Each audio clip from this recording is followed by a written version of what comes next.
Oh wait, my pad though. Hold on. 7? Okay, that's my bad. Hi. How's everybody doing today? I hope everybody is doing great. Everyone's well. Oh, I don't know. I'm having a drop. I don't know. Don't worry, it's not a real drop. Okay, so it's what does your family think of you? This is a request. I believe it was from Dylan. Okay? Dylan of Tennessee. He asked me, what does my name make you think of? Or something like this.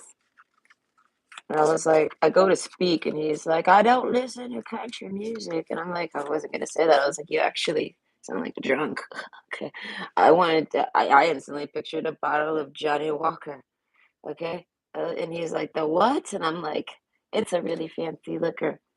I was like, ugh, I hate liquor. Okay. But I scored a $300 bottle of Johnny Walker. Okay. The bottle is so fucking pretty. Oh my God, I should show you this bottle of. Whoa, I will go get it. No, it's worth it. Okay. Hold on. Whether you drink or not, I don't know. I like certain bottles, right? This one's broken, right? It's a Crown Royal.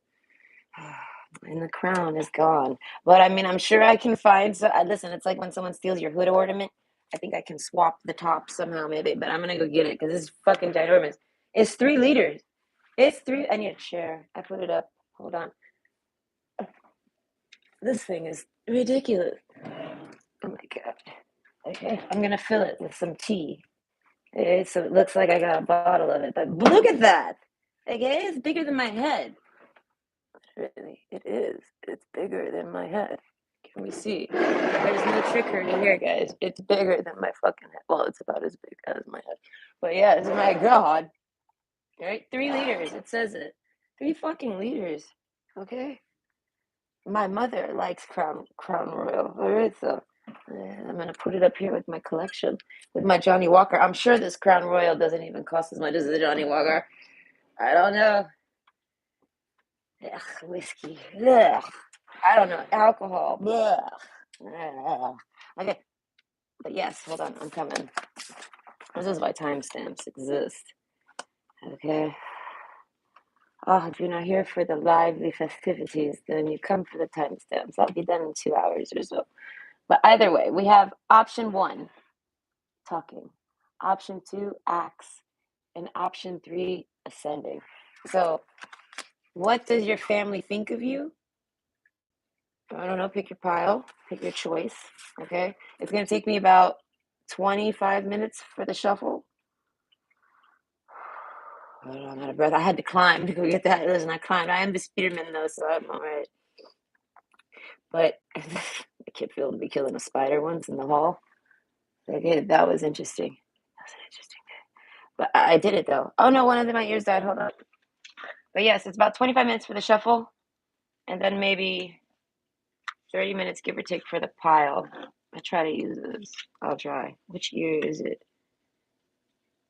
I must wait. But either way, I will see you there. So, oh, this one, it's always the right ear. Okay. Okay, now. Yes, no. What happened, Kitty? What was that? Oh, my clip? Oh, gosh. Kitty, he's so cute over there. He says he's sitting on an $800 air conditioner, sitting on it like it's his bed. He's super cute, though. You're very cute. You're spending Christmas with me. I'm telling you. All right, I swear it. I think my neighbor catnapped my kitty, right? And that it was the same time frame as last time. No, last time it was 7 p.m. This time it was like 10 a.m. Before 10 a.m. I don't know. I sit here all day. People don't realize I sit here all day and do things. I do plenty. This is why the desk gets dirty. I do a lot of things, paint my nails and shit. Sometimes I don't know. There's lots of paint, but either way, this is my craft desk, my crafting desk where I perform all my makers, imagination stuff, and watch my iPad. But yes, my cat got napped sometime between the hours of 8:30 ish a.m. and 10 a.m. I don't know. Oh man, pisses me off. But I believe I've figured it out because of Kitty. Okay, I think Kitty's telling me because Kitty popped up like right like the same day I think that I suspected Mr. Butters was stolen. Okay, the mystery of Mr. Butters. He has no cue the detective music. I buy this cat an air tag because he's gotten stolen, and then I realize after I buy it, if someone steals it, they'll just take it off of his neck and take him. What a waste of money. So now, but Mr. Butters is feral. So he goes in bushes and trees and shit. So Mr. Butters lost his collar. And I just wasn't in a rush to go get it because it made no difference. I was like, if I could go and get that collar, I looked at Mr. Butters. I was like, why did you lose it again? And he was giving me those pretty little looks, you know. And I'm like, don't worry about it. I'll go get it tomorrow because it was like freezing. And then pow, snow. Oh, and it got lost. Well, it's Apple and it's a battery. It's battery operated. So it was like 10 minutes in the snow and it's dead. You know what I mean? Like it actually like lost connection with reality for like until it got warm. And then it showed up in someone's yard house, it like literally in their house. And I'm like, I don't want to go get it, Mr. Butters. And then Mr. Butters goes missing. And I was like, fuck, I should have went and got it. But then I was like, no, no, no, no, no, no, don't let that trigger you, Nicole. Okay. Even if you went and got it, you already figured it out that it was a waste. You wasted your time on that one. Because if someone catnaps him, okay, you just take it off. He's been catnapped 3 times. No. Actually, maybe this is the fourth. This is the fourth. The first time he was gone for 2 weeks and came back completely wrecked because it was the middle of winter and he like traveled. I don't know where he came from, man. He came from. I feel like it's like he tells me Elmer. This is what I sense from him, right? But it's like, how much do I really believe in my cat talk? I mean, I like to believe in it, but it's like this is what he tells me, right? So I'm like, but what the fuck is over there? Okay, there is a cat community there. So I mean, I do end up seeing a whole big psychic vision of what the fuck happened to Mr. B, right? And I'm like, I'm happy he made it. You know what I mean? He even encountered a ginormous raccoon that thought he was a skunk, and he got attacked. He lost a chunk of his arm. I asked him, I said, what happened to your arm, man? Seriously.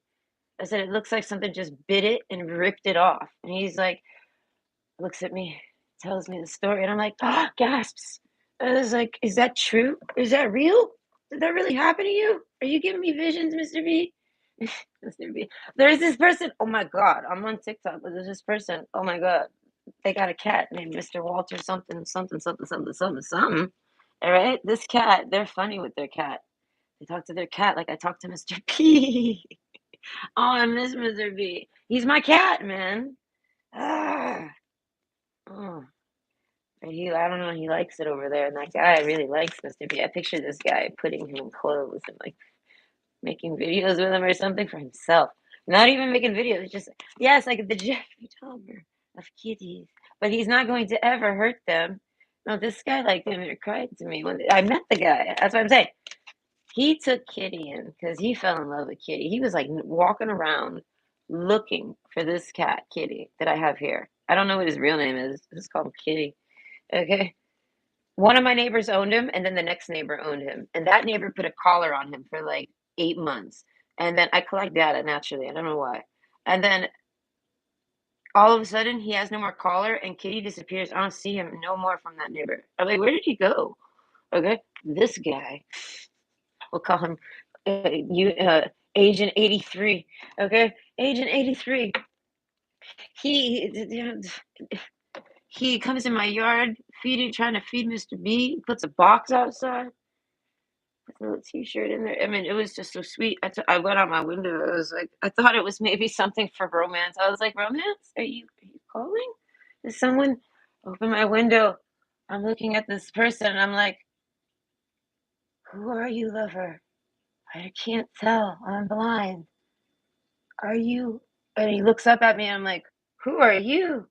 And he's like, hello. And I'm like, oh God, who are you? And I get a good look at him. He gets closer. I'm like, oh gosh, who are you really? And what are you? I said, okay, who are you? What are you doing in my yard? This the romance cracked. Okay, I know. I was like, no romance for me. I don't know.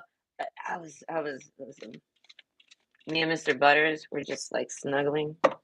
Okay. He had finally not smelled. Because when he came back, he smelled. I swear, it's like he died, he came back to life, and he smelled like, this is what I tell people, he smelled and looked like it. Okay, so he's missing this chunk of his arm. He says it's from a raccoon. But yeah, Kitty talks to me too, right? So if we play into this imagination station here, let's play into it. I get a whole vision of what happened to Mr. B, and I'm like, damn, that's rough shit, my baby. It took 2 weeks, huh? And then I was like, you couldn't have stayed a little longer? Because the lady had like veterinary visits and shit. I was like, she was gonna fix that jaw for you, for me, because it's her fault it happened. Because apparently she had a patio door. Mr. Butters never done seen one of them things. Okay, Mr. Butters is feral, and Mr. Butters don't like people. So if he gets snatched or sold or something, and he goes somewhere he don't want to be, he gonna act outrageous. He's the type of cat that will try to jump out the window when it's closed. He's done it. He's done it with me. Okay, with my window here. If the window's too clean, Mr. B tries to go through it. So that's a so yes, he got his jaw injury from this. He ran into a patio door. Oh, poor guy. And I mean, but it's because he wanted to get the fuck out of there. That's how he did escape, though. Ugh, either way, he should have stayed. But then I feel like if he stayed, maybe something would have happened. I don't know. He was like, "Fuck this, I'm out." It was something about a sacrifice. I shit you not. I was like, "A sacrifice? They went to sacrifice?" I was like, "Why would they do that? Where were you?" And that's why I thought of an area that I know of in Elmer that has a shitload of wild cats. And I was like, I was like, they stole you for sacrifice? I don't know. It was a crazy story. I was like, Mr. B, you're crazy. So I kind of don't really, I kind of just put that aside. Like, okay, a good story. Okay, I call it a cool story, bro. All right, let's put that over there. And then Kitty comes the same day. I can tell when he gets took. He tells me, and I'm like, oh fuck, it happened. I can tell it happened.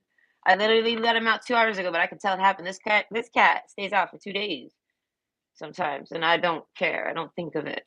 I won't even realize it that he's gone for 2 days, right? But then on the day when he gets took, I know it right away. I'm like, fuck, fuck. I was so upset. I was like, he's took it. And my kid's like, no, no, no, no, calm down. And I'm like, no, no, no, no, no, no. It's real. It's real. It's real. It's real. Right? And then it was real. He comes back all fucked up. I fix him up though, because I sustained the same exact jaw injury, but not from a glass door. No, I'm not silly. I just got whacked 2 times after having mouth surgery. So like shit wasn't really properly settled and it was like vulnerable. I don't know. But I got rubber band jaw. And then I ended up getting it right as the other rubber band jaws kind of started to heal. So it like re-triggered it. So like I'm on like a 2 year jaw slide over here. But Mr. B had an injury and I was like, you're just like me, Mr. B, right now. And I knew techniques. And I took, some veterinary course. Okay, there was time before me and mother got to speak about how this was the wrong path for you. Okay. Ugh, I rerouted myself a few times. Baking, I love baking. I'm gonna do this one day. One day. I don't know. I'm up at 5 a.m. now. Okay, maybe I should start baking now. I could probably push my baked goods at the corner store here. Oh my god, the kids would love it. Okay, I tried to do this idea when I lived in the middle of nowhere with a corner store. Same concept as like my neighborhood, right? I'm in the middle of nowhere. I make fantastic cakes and I can negotiate with my corner store to sell them. Right? I was like, husband, do you like this idea? He says, no, don't do this. I said, why? It's me baking cakes. Who cares if I do this? Okay, no, he didn't want me to. I don't know. And I was like, damn, man, I could make a killing. Nikki's cakes, bitch. Nikki's cakes. Ha.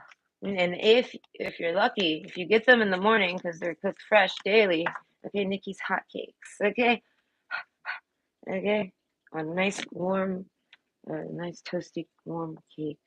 Oh, I love muffins. Mm, either way, that's the one day. I feel like that's not even a competitive market. You know what I mean? Cake is everywhere and people eat anything. So it's like as long as I can find a good outlet to sell it. Because listen, I don't want a bakery. I don't care. Listen, mother. If I could sit my mother down right now, this is a mother.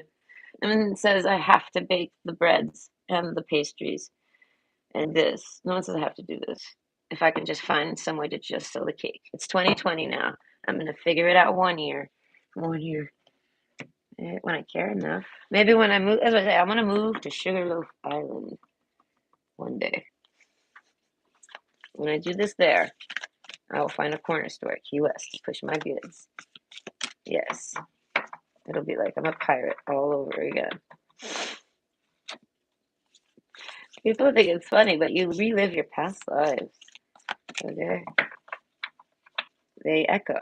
So it's not the same thing because you're not in the same reality. You're in a different time setting. So all new types of outcomes happen. But the main ones still do. That's why some people know their destiny, know their fate. That's how people can even read into fates and stuff like this.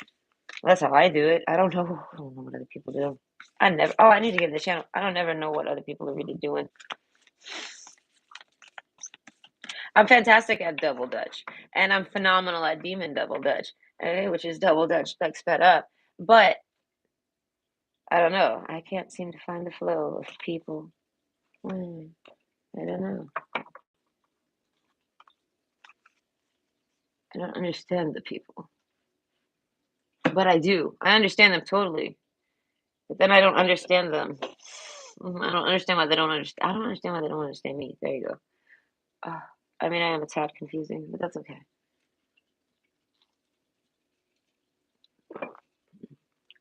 I'm not confusing to me, as long as I understand.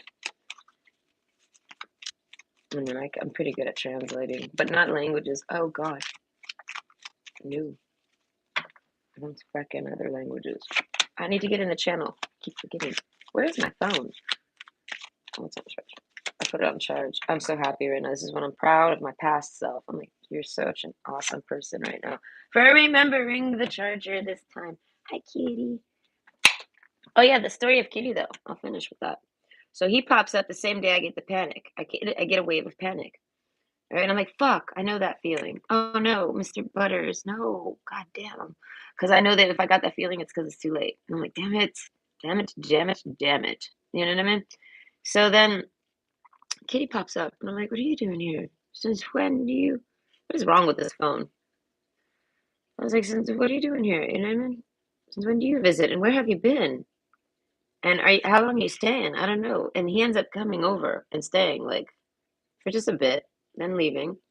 The next day he comes back, stays just a little bit longer, and then he does this all week. He comes every day and stays more and more. Eventually, he spends the night.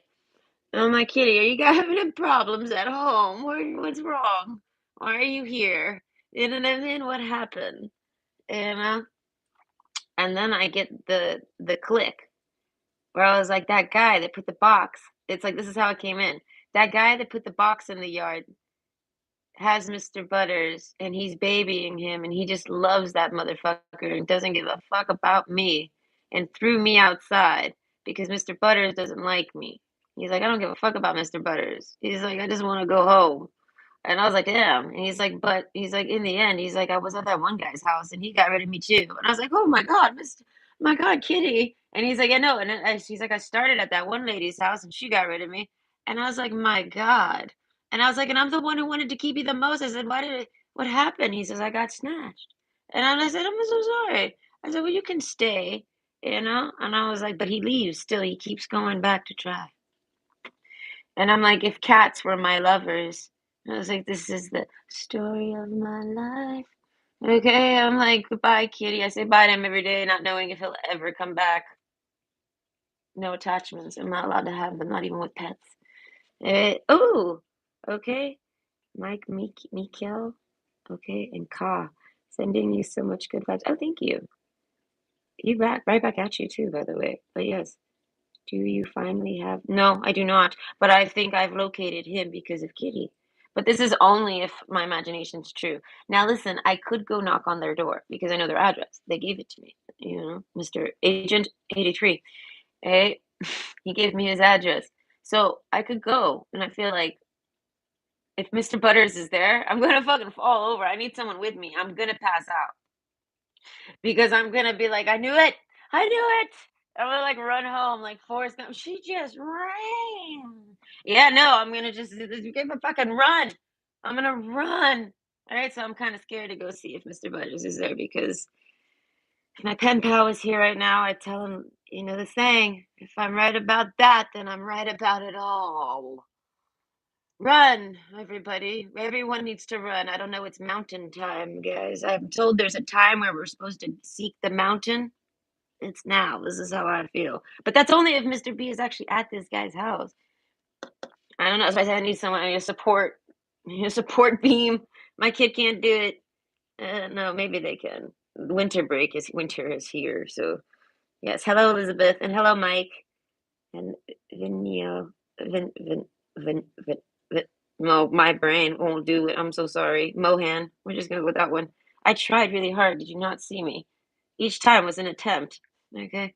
No, it wouldn't work. But hello, hi. Okay. Hope everyone's doing good. I'm pretty pepped. All right. I want to say it's because I haven't had a breakfast sandwich yet today. Listen, I didn't have much pancake mix. This is disappointing. I looked at the pancake mix at the corner store. Is it past 10? Yeah, it's past 10. All right. Demon hour has struck me because I'm hungry, right? And I want to eat, but I've eaten, but it wasn't enough. So I'm like, like hungry about it. Like, I don't know. Like, it's one of those where I go eat chips and I'm still hungry. I'll go eat this and I'm still hungry. I'll go eat that. So it's like nothing is satisfying food wise. Okay. So pancakes, this satisfies me right now. I was like, I need to put pancakes in my stomach now. So I go to the store for the third time yesterday and I was like, pancakes, don't forget about the pancakes. I grab cream, I grab butter, and I'm going to make the pancakes. I get home, I don't have enough ingredients to make the pancakes.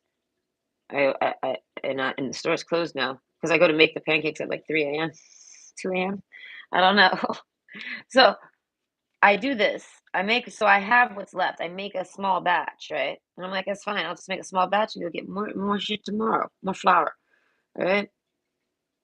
I do this and I put too much cream, so it's like my pancakes are fluffy. They're not satisfying at all. They're delicious though. God, they were so fucking good. They still tasted phenomenal, but they weren't that poofy density that I want from this pancake right now. I know, I have to go to the store. I told myself I would go at 10 a.m. and here I am at 1. But yeah, no, I don't know. I realized I was up for 24 hours yesterday after I had like when I hit like maybe the 28-hour mark, 29, and I don't really ever stay up. I don't know how that even happened. Those nights happened to me. Okay, since this is a tarot channel, I'll share the spooky thing with you. You don't gotta believe me because I really don't give a shit. Okay, but every night that happens to me, and I don't even think to sleep, like the night just blows by, and I just fuck around all night. Like I don't know what I do. The time just flies. Whenever this happens, there's a song that plays randomly on my YouTube. It's called Monster, right? It's not the rap one. It's an actual song and talks about having someone creeping through their window, and it happens every time. Like after, like once dawn is coming, it plays, and I'm like, damn, that song creeps me out. It's like is somebody out there, oh, and then I realize, oh my god, the sun is up. How I've been up for like 28 hours now. I need to go to bed. You know what I mean? And it happens every fucking time. Spookies, yes, okay, spooky shit, man. It follows me, surrounds me.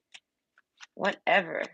And then I learned about the poltergeists and how a poltergeist isn't a haunting, it's the person. Fuck, okay, I think I've talked about it before. But the person's subconscious is actually capable of causing the person to blank out and take over. Okay? Like being driven by a demon, but it's themselves. Do you know what I mean? Yeah, this is a poltergeist. Okay. I learned this way after my kids stopped doing the sleepwalking. And I was like, I knew it though. I knew it. I was like, I looked at them open the door in their little tiny hand. And I don't really watch horror movies. I mean, I've only watched a few in my life, like the good one, like all the popular ones when you're a kid. And that was it. I didn't watch them no more. I don't really care to. I see the little hand and I instantly get a picture of my kid like sitting in front of the TV, like the poltergeist picture. And I'm like, what's going on with my kid right now? I was like, what is this? Creeps over. All right. No, find me. They would have nightmares, I'm sure of it. Okay. Because I would always go back and lay in the bed with them. Once they're in the bed, I can kind of like chit chat with them and wake them up. Because if I leave them too early after, if I took them back in, and I think it's okay. They look like they go right back to sleep. You're like, all right, job's done. You leave. It's a learning curve. You don't know this shit. No one prepares you for this type of shit. All right, and it happens at like 3 a.m. So it's like, who are you gonna call? Hey, I am Ghostbuster, but no, I didn't even know. I didn't think of it that way. I just saw it as sleepwalking. That's what I say. I like to take all the real medical shit and tether it. I say tether because you gotta look crazy to accept it, but I tether it to the wacky shit, right? So yeah, no, this is like my kid had poltergeisting going down, poltergeist, but no, I have to watch that movie. What happens in that movie? Do they do something to that kid? How do they heal? How do they fix? How do they fix this? Now that this is an epiphany for me right now. I did not realize all this. But either way, point is, okay, subconscious is powerful. So they studied this lady. I was watching something. What was it? I think it was on Netflix. I think it was something. I think it was that William Shatner show. I like that show. Right? I like William Shatner. Right? I like his voice. I like his demeanor. He seems like an idiot. I like this. Okay, I'm watching it.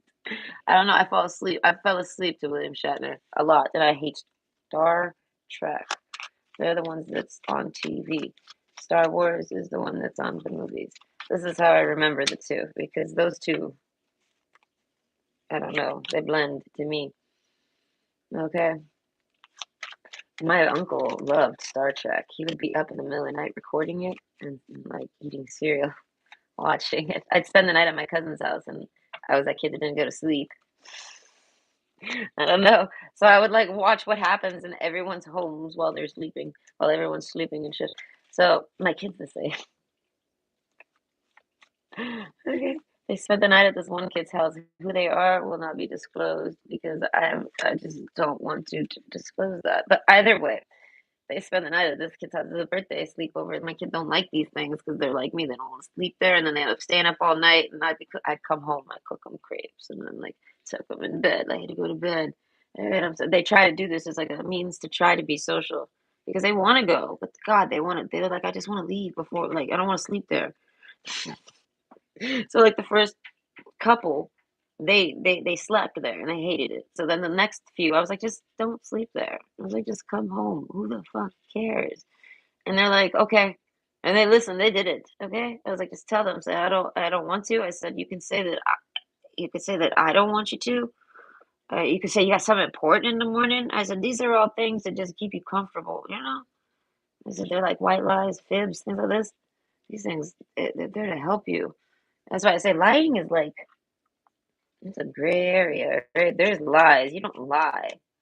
You know what I mean? You're honest. You got to be honest. But when it's like my kid hates sleepovers, dude. They come back wrecked the next day, looking like, looking like they're like they went through a fucking hell. Like they literally they hate it, but they want to go to the fucking party. Okay? And I would try to tell them, listen, you got to do this. They don't want to listen. They like to learn it on their own. I told them exactly what to do the first time. And I was like, I already know what to do because I'm that awkward kid who didn't want to sleep over neither. I'm like, oh gosh. I said, if you don't want to, you're gonna end up staying up the whole time. I said, listen, do this. And they're like, no, I don't want to. And I'm like, all right. I was like, I mean, this is what's gonna probably happen. You're okay with that? And they're like, no, I'll be all right. And they come back and they're like, and I'm like, I told you so. I let them learn. I don't know. You gotta let them motherfuckers learn. But overall, they sleep at this one kid's house. And I dropped them there, and I'm like, oh wow, that house is creepy. Hey, creepy, creepy vibe, a creepy dollhouse vibe or something. Like there's a music box that might start playing in the middle of the night somewhere. Oh god, something like this. So it's creepy, and I'm like, oh god. I was like, do you really want to sleep over? This is round two, and they're like, yeah, no, I think I'll be all right. I know what to expect now. And I'm like, all right, well, if you change your mind, I said, any fucking time. I said, just call me. I said, we literally, I said, I could walk here in like 10 minutes if I want to. I said, we live in the middle of nowhere. I can get here really quick. I said, even if, even if I can't wake up fuckface over there to fucking drive me to you. You know what I mean? Because I don't drive. I don't know. Listen, at the risk of sounding terrible, it's beneath me. I hate it. I won't want to. Someone told me I'm a problem because of this behavior, and I said I don't care because I'm not too good for public transportation, okay? But I am too good to drive. It's complex, okay? It is beneath me. I need a chauffeur, and the bus driver is now my chauffeur. The train driver is now my chauffeur. I say hi to them every day. They like me. They're nice, okay?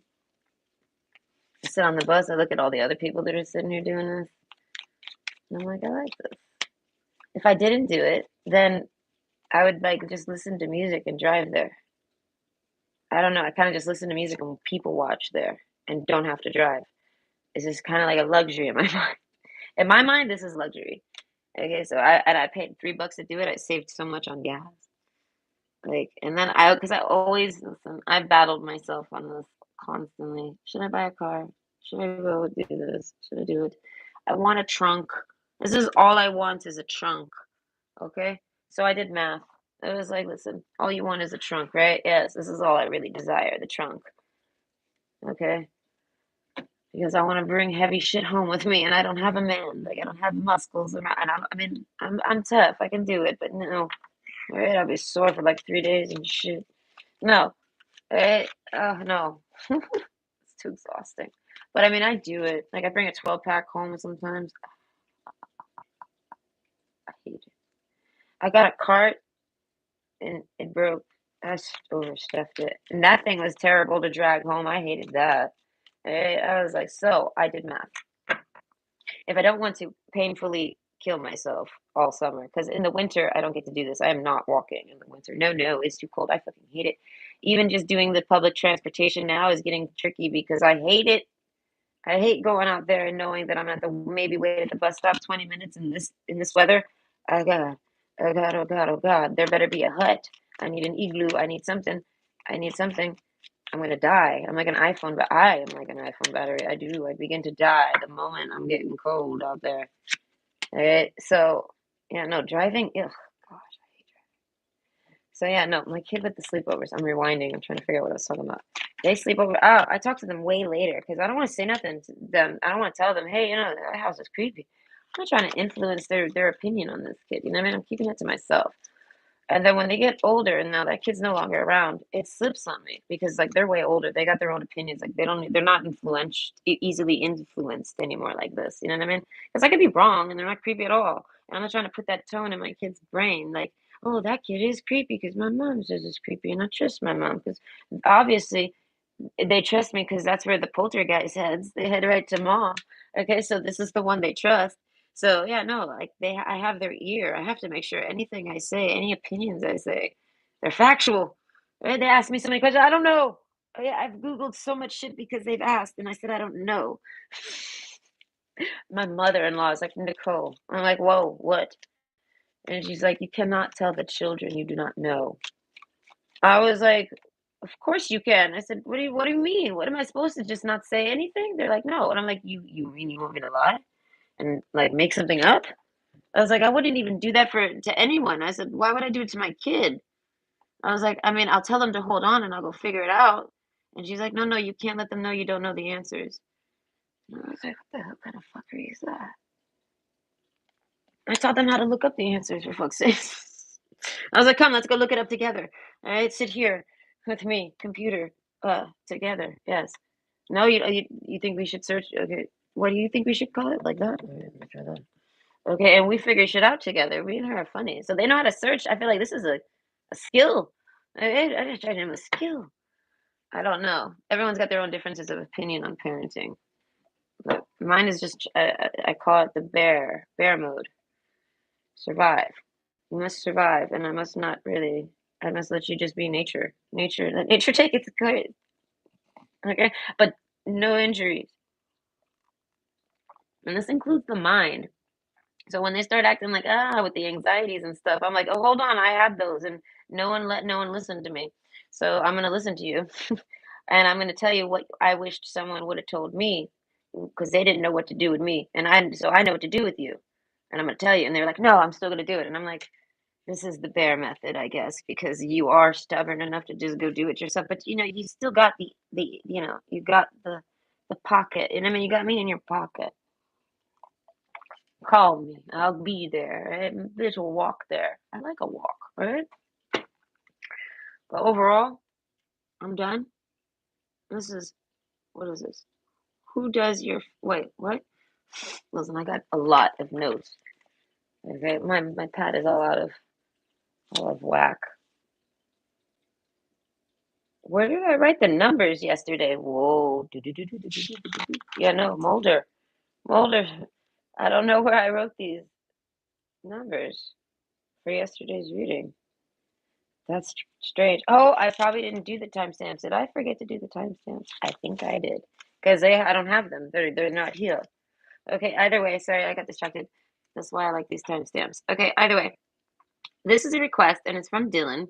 I believe it's from Dylan. If it's not, I apologize. Okay, but it's what does your family think of you? Okay. Oh, I'm coming. Hold on. I'll get there. She just ran. Listen, that's the part I don't want, okay? I want that to have already happened in my Forrest Gump story. Either way, excuse me. What does your family think of you? We have option one, talking, option two, acts, option three, ascending. So I feel like, oh, okay. A lot of you, this is really good. I'm already getting a good vibe off of it, right? I'm sitting thinking about my family and shit. I think I was. I don't know. I'm blanking because I'm getting started. But either way, go ahead and pick your pick. It's going to be about a half hour, 30 minutes per pile, maybe a bit more, maybe a bit less, give or take. So just check in around 30 minutes. And I always tell everybody a good indicator is to just, if you want to just check in, you can kind of use these as your knowing of what pile we're on because I kind of have a habit of not looking at chat. Okay, so hi Riki, how are you? And hi Moen. I don't think I actually specifically said hi to you, but your name was, I can't say it. It is. Hi Dylan. Oh, it is your reading? Okay, perfect. I knew it. I remembered. Okay, I'm coming. I need to wet my palate. Hold on. I didn't smoke enough before coming on, so I'm a little fast. My mouth's not as dry. This is how I know. I indicate how high I am off of my dry mouth.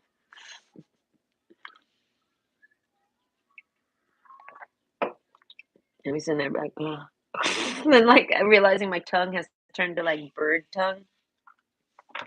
I okay. One day I was sitting down here before I get started. I'm sitting in my chair in my spot. I call it my spot.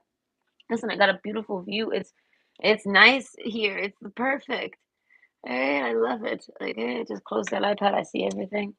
I turn around. I got the big screen. Do you know what I mean? It's a nice spot. So that's why I say it's luxury is to each their own. You know what I mean? Everyone's got their own version of it. Some people require a lot of money to reach their version, and some people just don't. Some people, I don't know. This is what I've noticed. But either way, yeah, I'm sitting down here and I'm watching something, and I got my mouth open for who the fuck knows how long. My tongue was dry completely. My kid comes, and I was like, I go to talk to them, and I realize my tongue doesn't like connect to my mouth. It's cement. I'm like, oh, yeah, yeah, yeah, yeah, yeah. And they're like, I can't understand that. I said, I know. And I closed my mouth. I started, salivating, and I was like, "I'm sorry, I had bird tongue," and they started laughing. They like fall over almost, and I was like, "You know what I'm talking about? The bird tongue." I said, "It goes like this, and it comes after you." I said, I said, "It looks like if you touch it, it's like concrete." I said, "Yeah, no." I said, "I ended up having bird tongue by accident. I was too lost in my video. I was watching something." And my kid laughed. They thought this was so funny. I was like, that's a good way to call it. I was like, has this ever happened to you? They're like, not often, but yeah. I'm like, this happens to me far too fucking much. But I ended up with a parrot tongue. Either way, okay. Option one, talking. I need to clean my screen. My lens is dirty. I can see it's a little fuzzy. I don't know. I must have put something on it. But either way, excuse me. I just burped. But okay, so what does your family think of you? Passion. They think you got a lot of passion. The fish card, okay? You're very dreamy. You have a strong imagination. You're very imaginative. I don't know. You might even write books or you do something. Like, I don't know, you have a creative flow to you, like the fish. Okay? This is you. You might be a Pisces. I usually don't really call out zodiac signs unless it's like it strikes me. Okay, the fish card can pop out 10 times and it doesn't strike me. But it does strike me right now just because I don't know. But either way, talking. I want to say you're really good at talking. I don't know. They like listening to you. I feel like if you tell stories, they love listening to these stories. Now, these stories don't have to be figments of your imagination, but they could be. They could be real stories, figments of your imagination, things like this. They like the way you flow. You know what I mean? The passion too. They like the way you bring the energy. Okay, like that video. Okay. Yes. No, the City Girls video, and he tells the girl, he's like, you gotta give it more energy. Yes, no, they like the way you deliver. Like, I don't know, melancholy though. They know you're down. The gentleman card, all right, male or female. Okay, they see you like they know you're like this, and they know you're like this. So I want to say you're very entertaining, but they know that you're not very entertained yourself. But I feel like there's an entertainment, maybe an entertaining question mark. Darkening. Oh God. No, I feel like no, that you're kind of like in a dark spot. Right? But we have the clover right in the middle. Okay, this is right in the middle. So I feel like you're kind of torn between it. Oh gosh, hold on. I have to get all three cards. I know I'm that lazy. I'll complain. I'm so sorry. All right. But yes, it's to try to help you see what I imagine. So you're kind of torn between these two options all the time. You're like, you know, and then you're down, you're this, you're that, you're that, you're that. But in the middle here is always some little hope or good stuff that keeps you going between these two energies. But you're never really quite doing anything. I feel like it's kind of like whatever you do that's creative, great, or fun, or whatever this passion of yours. I feel like it's a hobby. This is not people. Okay, you know what I mean? This is something you do, something you enjoy, something you like. It brings you happiness, right? And it's considered some type of hobby. Mouth is getting dry. Talking has something to do with your mouth, maybe. That's what I say. At the very least, it has something to do with your mouth. Now, if you're into birth charts or if you're into astrology, it has something to do with your third house. Okay, hear me out. Okay, yeah, no, we even got Mercury. Okay, you might have the Temple card and darkening. Okay, listen, whoever this is, they're saying that basically they see that you flow between different types of energies that are basically the same. I feel like a feminine down aspect and a masculine down aspect, whether you're male or female. In the middle, though, is this clover here that's a four-leaf clover. So it's like you're capable of doing this, like, you know what I mean? I feel like the infinity sign. You're capable of doing this, right? With your mind. The temple, I feel like at home. Darkening, I feel like, I don't know. I don't know. You go dark. I don't know. Temple, you can be light or dark. Like the temple is kind of like all holy and sweet. You know what I mean? Protective. Thou shalt not. Thou shalt not. Thou shalt not. Okay. Do you know what I mean? Like protect the vessel. Jesus is Lord. Do you know what I mean? Something like this. And I feel like you might not be religious, or you could be. It's irrelevant. It's just about the type of that. What would I call that? That lesson, that part that Jesus preaches about the vessel. I feel like you agree about this. So either way, and then darkening. I feel like okay, you might be very, very dark though. Okay, so I feel card. They're like they want to bring your like put color in your dreams, bring your dreams to light. Something like this. You should do this. You should bring them to light. I feel like they listen to both sides though. They like the light and the dark. They like if you do dark humor, they kind of like it. I don't know. This might be a relative that won't want to admit that, or they do something. And I feel like, but you always maintain like a virtue. Jesus, who is this relative? Okay, no, I'm picturing Maiden of Virtue, and she's about to step on me. Like, no, where is the builder? I aggro. No, no. You're like Maiden of Virtue. You're coming to step on people. No, there's a fear factor to you. I feel like, but this person does not feel it. They're a family member of yours. They know you. I don't know. Mercury. They know how you talk. They know your lingo. They understand you. I don't know. But however you are doing something, I feel like they're just enjoying it. Risk. What's up with this risk and awareness? Well, that's interesting. Hold on. Learn to grow wherever you are planted. And gardenia, awareness, wake up, roll the clouds away. And look, a lot of you, this is your mother. Okay, risk. So I feel like they think they want to see you take more risks. All right, they think that you need to stop sitting around just talking and telling your stories and being all down. They want you to go out and do something, take a risk. Okay, you're not a risk taker. This these whoever this is, they know you're not. Right? If this is your mom, they're like, you have to take a risk. Ah, I feel like my mom's telling me to do something, and I'm like, okay, mom, and I hear as I run away. I won a football. Oh God, football. Nicole won the what would I call that? Fifth grade field day football showdown championship game. I won it because of my mother in my mind telling me, yeah, I took off like a motherfucker on a bullet. All right, we were playing flag football, not real football. Okay, and it was just me versus two boys. Okay, they did the thing where they inbounded me. I don't know. It was just me. The person that inbounded or whatever, he doesn't get to actually play. There's like some technicality. I didn't understand the rules. He was like, Nicole, don't worry. Like the game was over. Game was done. It was all on me or nothing. And I was like, I don't know what I'm even doing here. I was like, I just am really good at not letting anyone get my flag, and I didn't realize where that would take me in life. So I ended up there and I was like, fuck, I avoided too good. And now I'm at the end all by myself. They're like, I'm just gonna throw you the ball and just let them have it. Let them take your thing. And I'm like, I really don't want to do that. And he's like, and then the one kid's like, you can try if you want. There's one kid who like really wanted to fucking win. He was hella fucking mad that it was me. And I was like, can we not like hate that it's me right now? Like, and he's like, listen, he's like, no, you take that ball and you run. He's like, you run, run. And I was like, oh my God, calm the fuck down, homeboy. I was like, you listen to your own advice or else you would be here right now. All right, leave me alone. Don't tell me to run. I know how to run. I was the fastest sprinter in my high school. I broke records for that school. Not officially though, because I did not stay on that team. I did not like it. I didn't like running for sport. I was like exhausted. I was like, I don't like this. This is like secret exercise. They're like, here's a gold medal. Do some exercise. And I was like, no, don't tempt me. I like to win things. So I really liked field day.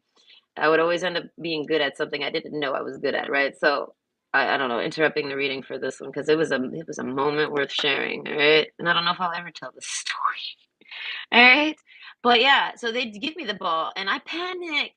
Fight or flight took over. I had two boys running at me and they were scary. They were like, they had to be over there. There was rules to this.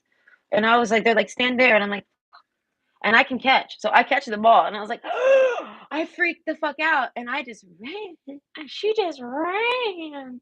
Yeah, no, she ran, and I was just gonna kind of run and let him grab it, right? Just because I was like, wait, why are you running? You're supposed to just let them win. And then he went to grab it, and I realized, oh my God, you could totally beat this kid. You're like not even running. You're running like a sissy.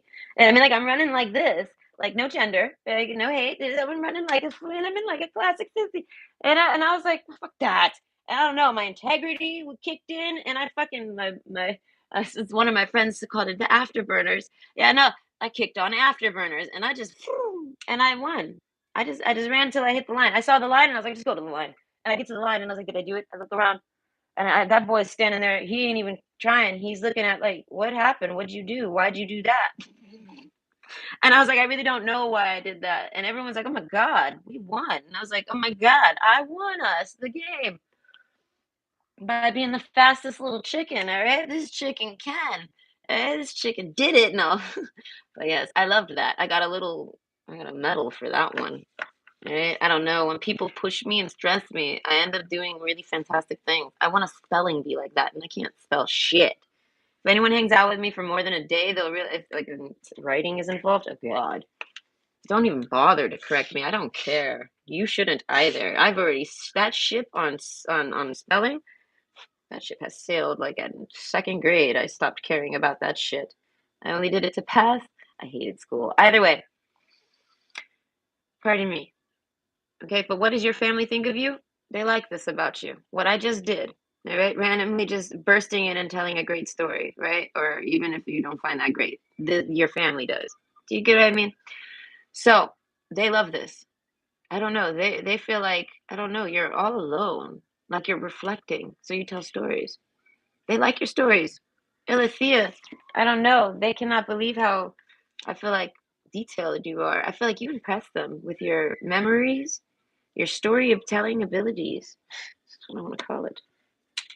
Okay, but it's not sorcery. Whatever you're telling is all truth, like to a T. Like this person, like whatever relative this is, they to a T. Yeah, no, they can remember. Yeah, I mean they can remember it too, and they're like, "Oh my God, that's exactly how. How do you remember? You were this small." Do you know what I mean? I have moments with me and my kid when they remember something, and I'm like, "Oh my God, this is so cool! You remember this. I didn't know if you would, because I never knew if they would." All right. I don't know. I got phenomenal memory. So that's why I say you have a phenomenal memory. If you do, oh my God, they love this about you. Because the Alethea card, it's like a judgment. I feel like it's kind of like blind justice, but for telling a memory or telling a story. You kind of just tell the facts of the story that you remember, and they're right. And I feel like you might leave out the details that you might not know.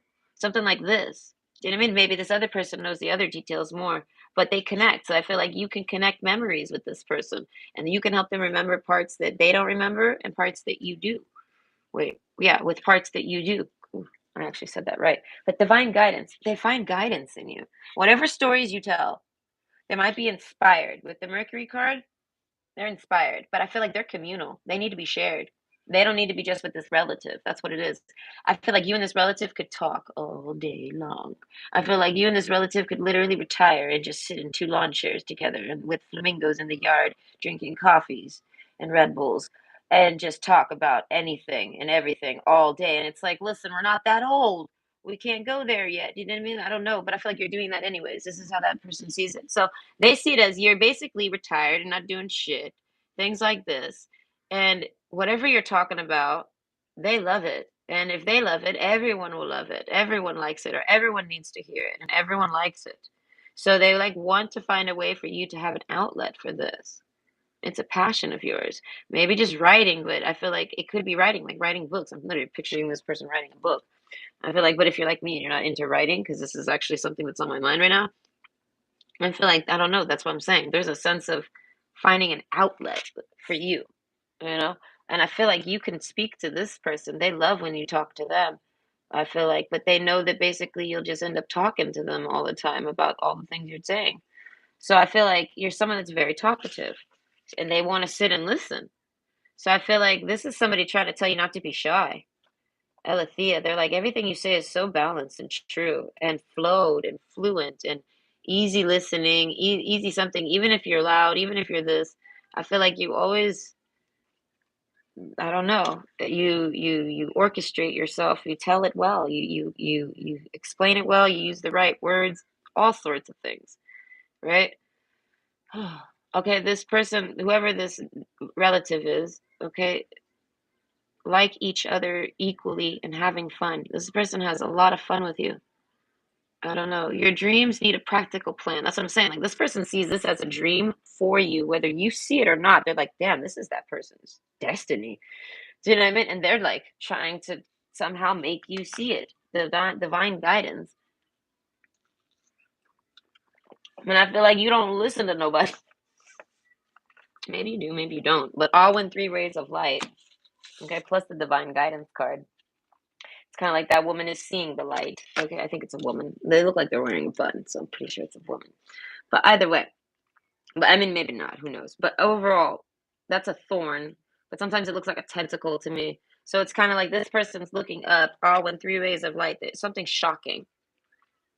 Balancing male and female energies, peace and harmony. That's what I was saying. There's a balance here, right here. Okay, and then we have the dragonfly. So that's why I say this is like somebody that is just, I feel like they're just like you. They learn how to be more open because of you. Do you get what I mean? But you're kind of only talking quietly, but you're someone who is able to talk loudly.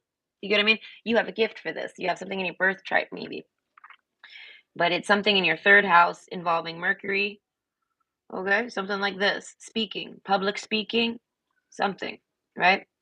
And you're guided to do this, whether you're trying to or not. It's just life is kind of leading you there. And I feel like you don't even notice you're doing this. This is a passion. This is a hobby of yours. This is something you're doing while you're doing. And I feel like it's like it's almost like like if you're in court and you're giving like statements or something, like you try very hard to tell the story accurately, perfectly. And I feel like this is something that they know and like about it. I don't know, they come to you for guidance without asking. I feel like you give it to them without them asking.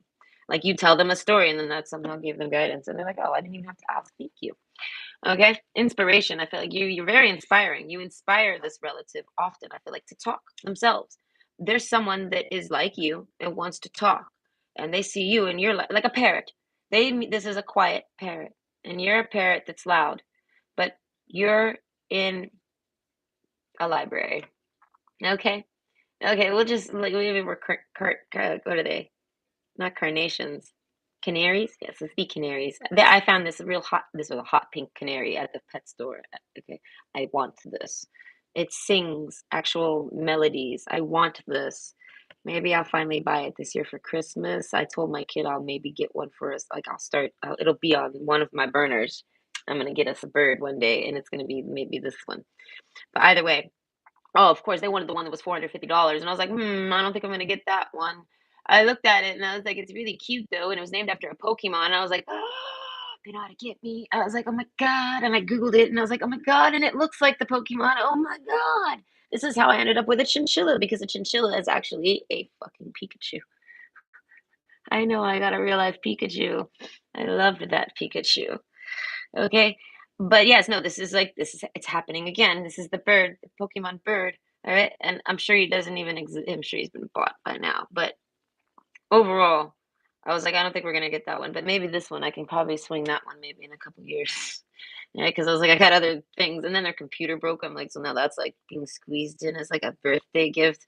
I feel so bad when I replace like a normal thing as a gift. I'm like, I'm so sorry, but this gift is very that normal thing that broke, like, it was untimely.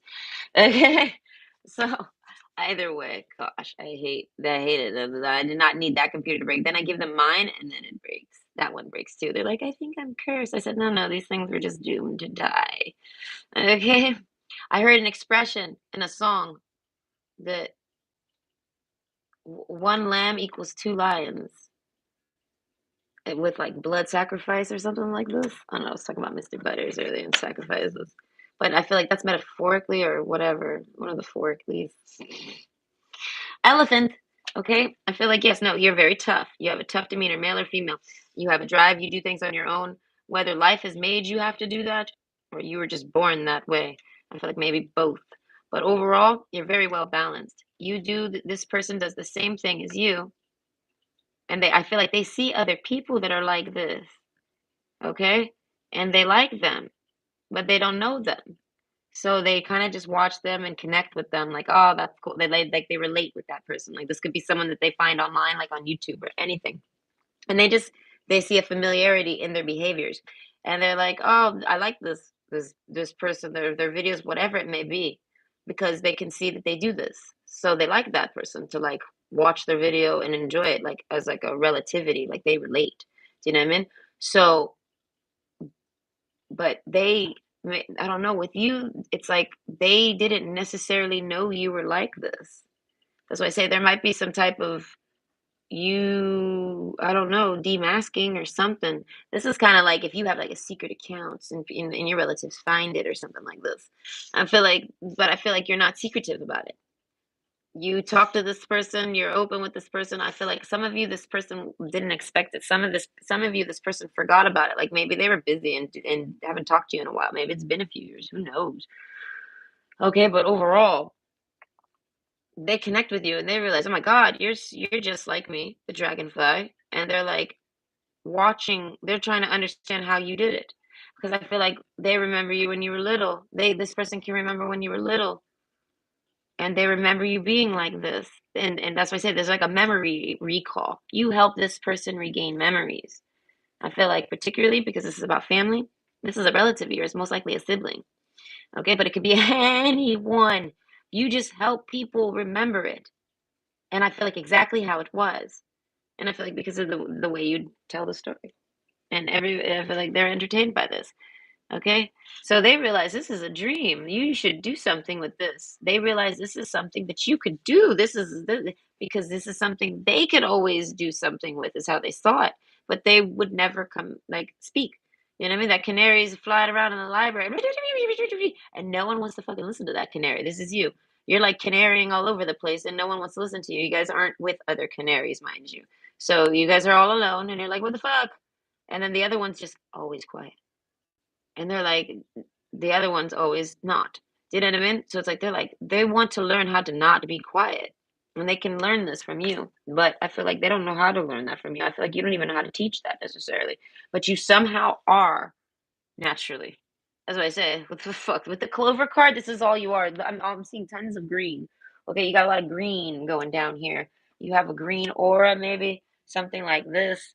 That's what I'm saying. You might be a earth sign. We also have the fish. Well, you might be a water sign. Yeah, no, there's a Taurus card. Yes, no, you might be an earth sign. So either way, I feel like you're very practical. And I feel like, I don't know, that's why this person is extreme practical.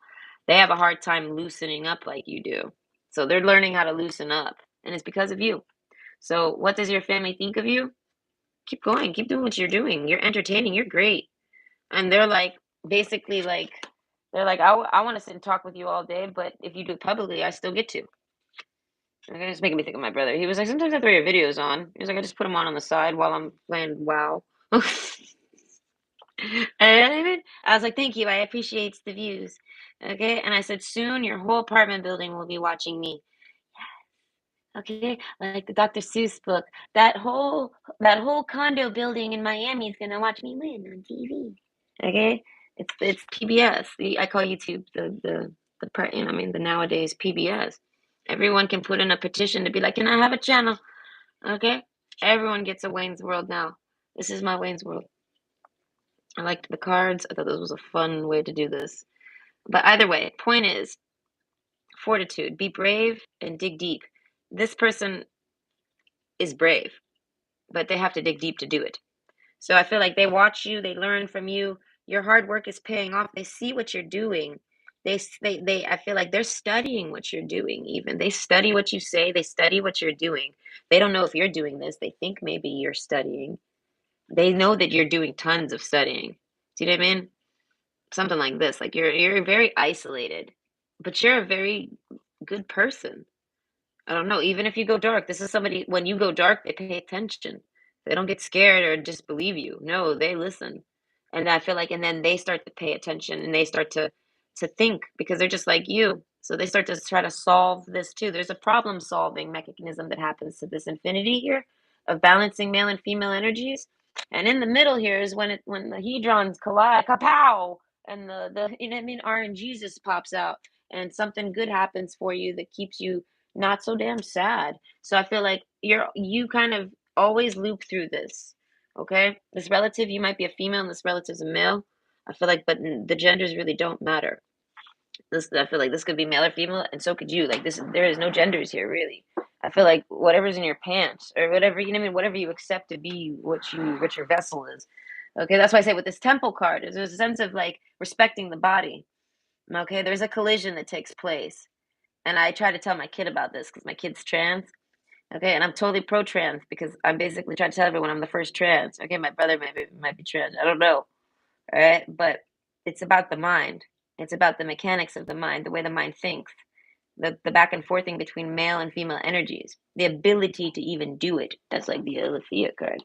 Okay, so they struggle with identifying and understanding why they feel like male, feel like female, sometimes feel like who the fuck knows. Sometimes I feel like a dragon.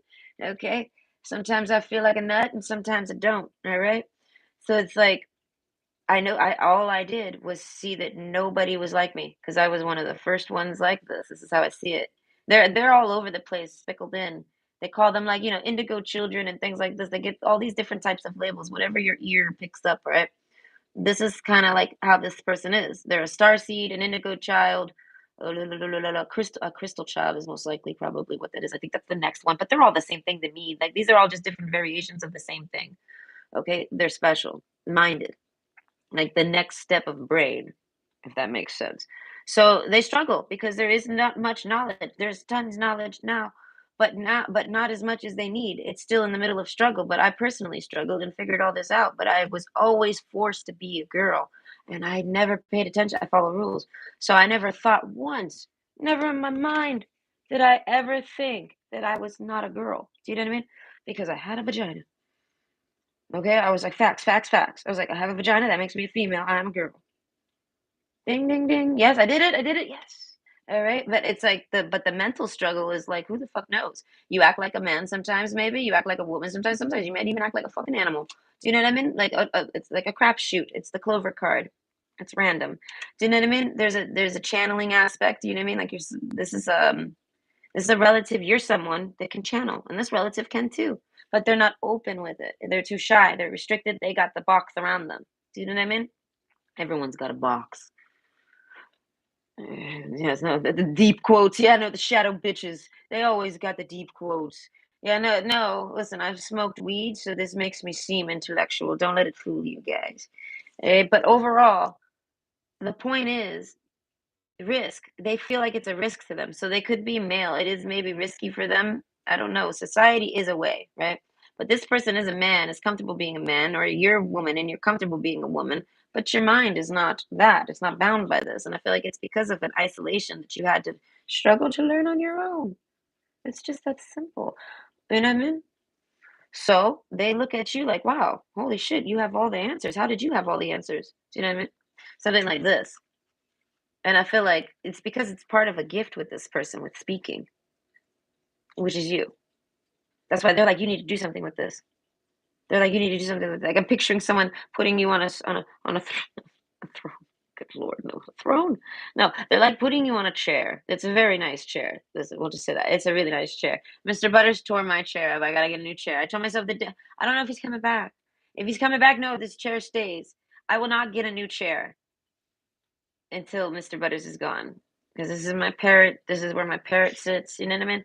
He's my little parrot, and then he has claws and he destroys things. I want to put fabric over it, but only if Mr. Butters doesn't come back. If he doesn't come back, I get a new chair, and then I don't gotta worry about fabric. If he comes back, I'm gonna put fabric. But I ain't gonna make the fabric if he ain't coming back. Complicated. Anyway, kindness. Take respite by a pond and be kind to yourself and others. I feel like you try to be kind. You are kind, but darkening, you will be unkind. I feel like possibly unaware or just possibly because stand back, it has to be said. That's why I say there's an openness to you. You have a charging mentality. You might be very confrontational. Something like this. Your hard work is paying off. New moon in Capricorn. They're like, I feel like they have no comments about this. Fortitude, this is like your strength. I feel like this is when you're having to really dig deep when you do. This person has to dig deep, I feel like, just to even express themselves a little. Like this is someone that's maybe shy to dance in public. Okay. But you might help them remember memories when they were a kid or something like this, when they used to not care. Do you know what I mean? So this person is themselves. They're inspired to go backwards and like unravel why they're so closed in. Do you know what I mean? And they're coming up with all sorts of restrictions and they're having to like tackle each one of them, if that makes sense. Like if this is a man, like say this is like your woman and this is your brother, and you guys are very similar, and they didn't know they hid it. But you're like, what are you talking about? You never hid it. I remember when we were kids and we used to blah blah blah blah blah blah blah blah blah blah blah blah. And they're like, oh my God, you're so right. What the fuck happened? And then they go sit on their own time and reflect, and they're like, they go back and then they encounter, oh well, I can't go around and do like they study you, they see what you do and they see what works and they see what people like and things like this. And I mean, people I feel like criticize you a lot, and you maybe tell them stories and things like this. They listen to all your stories and they hear the way that the world is treating you, and they're like, overall, they can see where you benefit from it and where they won't, and where they can benefit from it and where you won't. Do you know what I mean? So I feel like it's because they're quiet and not doing anything with it. And they see you're someone who's able to do something with it, but you're not doing anything with it. You're kind of just wasting it on them. They see it. They feel like if you sat around just talking to them, which is what they kind of want. I feel like this relative was a little bothered that they don't sit around, that you don't talk to them as much because you're so damn talkative. And I feel like, but then they realize because the stuff you're talking about kind of needs to be said to a bunch of people. So you find a way to talk to them openly, publicly, but also let other people hear it too, type of thing, like an open chat, something like this. And this is kind of how they're you know what I mean, they're developing a way to communicate with you. I feel like this relative has telepathy with you, obviously. Okay? I feel like you guys combine minds and you guys can do things. And as I said, if you talk to this person, it's kind of like if you tell this person a memory, you'll remember maybe 70 or 80% of it because you're the one with the good memory. This one is going to remember maybe the other 30, and it's going to help you fully remember to 100 now. And then they're going to be able to listen to your 70, and it's going to help them. You know what I mean? Like, they love to listen to your stories. I feel like, especially the ones that they're a part of. Okay? This is the truth. They see themselves as the dark one because they're the quiet one. Okay, and I feel like, and I feel like this is a rule. It's like a universal rule. The quietest one is the darkest one. Okay, so they're like, and this person knows that they're like, so they know no matter how dark you are, or how angry you are, or how mad you are, whatever you're capable of, they know because they're the quiet one, still quiet. I feel like you both were maybe like, you know what I mean? There's a sense of coming out the shell here. So I feel like one of you went out the shell and one of you decided to stay. But you don't know that the other one stayed. You kind of just kept going, just kept going. Or maybe the other one did go out, but then they went back. Or did I mean like it's in their mind. It's not like literally, you know? So there's a sense of you stepping out and them not. Like autism, there's a mask. You dropped the mask and they didn't. They feel like you had an easier time. They feel if this is a man, like if this is a male and female aspect, if they, like they actually have penis. Okay, this man, he feels like you had an easier time because you were a girl. So like if you were growing up with this, what's wrong with my iPad? Oh, I don't know. It's dying. I don't know. It's. I don't know what's wrong with it. I hate when this doesn't happen often. There's a ghost in my iPad. It's a poltergeist iPad. But either way, point is, this brother, like if this is a brother, they feel like you might have grew up here and he would have told you, oh, it's only because you're a girl. It's only because you're a girl. It's only because you're a girl. Do you know what I mean? Something like this. So it's like it's kind of like you guys were never really in competition. You and the sibling. I feel like most of you we're talking about a sibling. We're talking about a sibling right now. Earlier we were talking about with your mom, things like this. But fortitude, they see it as your strong suit that you're able to even go dark. They're surprised that you can because they thought for sure that, but I feel like you're helping this person see the lighter side of themselves. They basically see that you guys kind of have a really good connection, like a really good strong mind, right? You're the white flower there and they're that dark black flower, or vice versa. It can be flipped. Okay, I really can't tell. Your all's energy is interchangeable. So if you're that, it's like the yin yang. So if you got the black flower in the white square, do you know what I mean? You're the black surrounded by a bunch of good white nice things, and you're always looking negative, and everyone's misjudging you. If you're that white flower and you're surrounded by all these dark people, you know what I mean? You're gonna look holy as fuck. But in the end, it's because there's no gray area there. Do you know what I mean? It depends on where you're at is how you're going to shine. Like basically how people view you is how it's going to like reflect. But you guys are one in the same. You guys are both that golden pearl. You guys are right split down the middle. You know what I mean? He or she only looks like the black flower because they're surrounded by the white. You see what I'm saying? But they're not. They're a gray flower. It's kind of like an optical illusion, something like this. You know what I mean? But it's your minds. See what I mean? You're the same minds, but you both get viewed differently, and I want to say react differently, respond differently, retaliate differently. All of these things you do differently based off of what's around you is how you'll behave.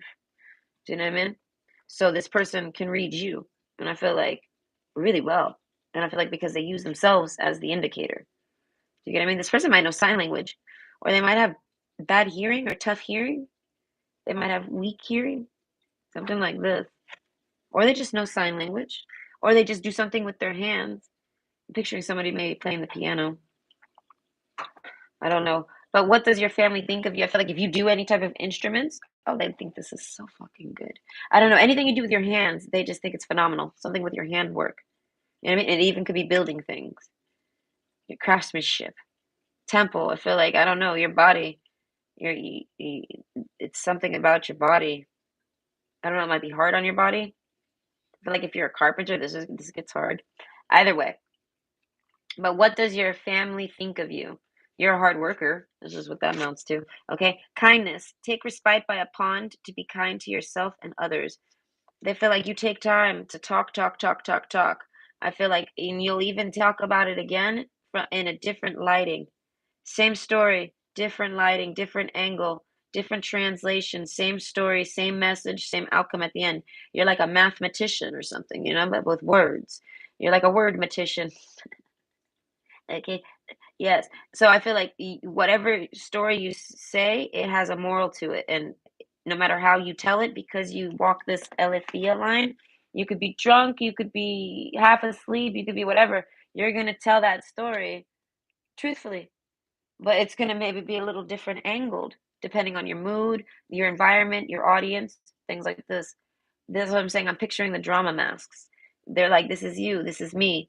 But they're like, I'm quiet though. I'm quiet with it. They're restricted. They're figuring it out though. I feel like they're not, yeah, no protection. They want to keep themselves protected. Kindness. This is somebody who doesn't like when people are mean to them. Not at all. They hate it. They're very sensitive. I feel like if there's a man, he's extremely sensitive. The elephant. Yeah, no, this is the elephant that's afraid of the mouse, but not literally. So this is a man and he cries. He cries a lot. Okay. I feel like on his own time, he might have in a particular placement or something, or he might be depressed. But overall, talking, I feel like talking with you helped make this person see their own value and specialness and things like this. They keep it all to themselves, right? That they're like this, and then they see you openly being like this, and it gives them this comfort to be more themselves, even if it's just in the dark. Do you know what I mean? This is somebody that wouldn't even explore it in the dark. And now they do. And this is unlocking, oh my God, so much for them. Memories, I feel like telepathy. Alethea is making me think of telepathy. See what I mean? Divine guidance. They feel like they can look to you and listen and talk to you. Things like this. I don't know, kindness. Take respite by a pond and be kind to yourself and others. I feel like this is somebody that might be a little bitter or just real cold or very isolated intentionally and just doesn't talk to people. You're kind of helping them warm up and be a little bit different. Naturally, they want to. I don't know. They're starting to kind of enjoy the flow of life. You're helping them see it. I don't know. I feel like you're just like, I am the what is that song? I am the perfect model of a modern individual. Yeah, no, you're someone like this. This person's I don't know, they really like I don't know, they like that they can look up to you. And I feel like this is somebody who hasn't had anyone to be able to look up to their entire fucking life. And I feel like this is like it's kind of like you're very special to them, and you're someone that actually is able to be their elephant in a sense. Like you're you are like them. You're just like them. They can I don't know. They can relate to you. Okay, kindness. I feel like this person is always kind, but they might not be kind often. But they're starting. That's why I say they're warming up to it. This is someone looking back on their dreams now too, trying to do their dreams. I feel like just for fun, they're following your lead. Like this is like someone who took the lead on you or whatever by good means because they had it. They have it. But then you caught up to them and they didn't see, and then you kept going and you figured it all out, however long it took. They eventually looked up and realized, oh shit, you already know these things. And they're able to catch up to you. Do you know what I mean? They're using you as the guide, as a game genie. Okay.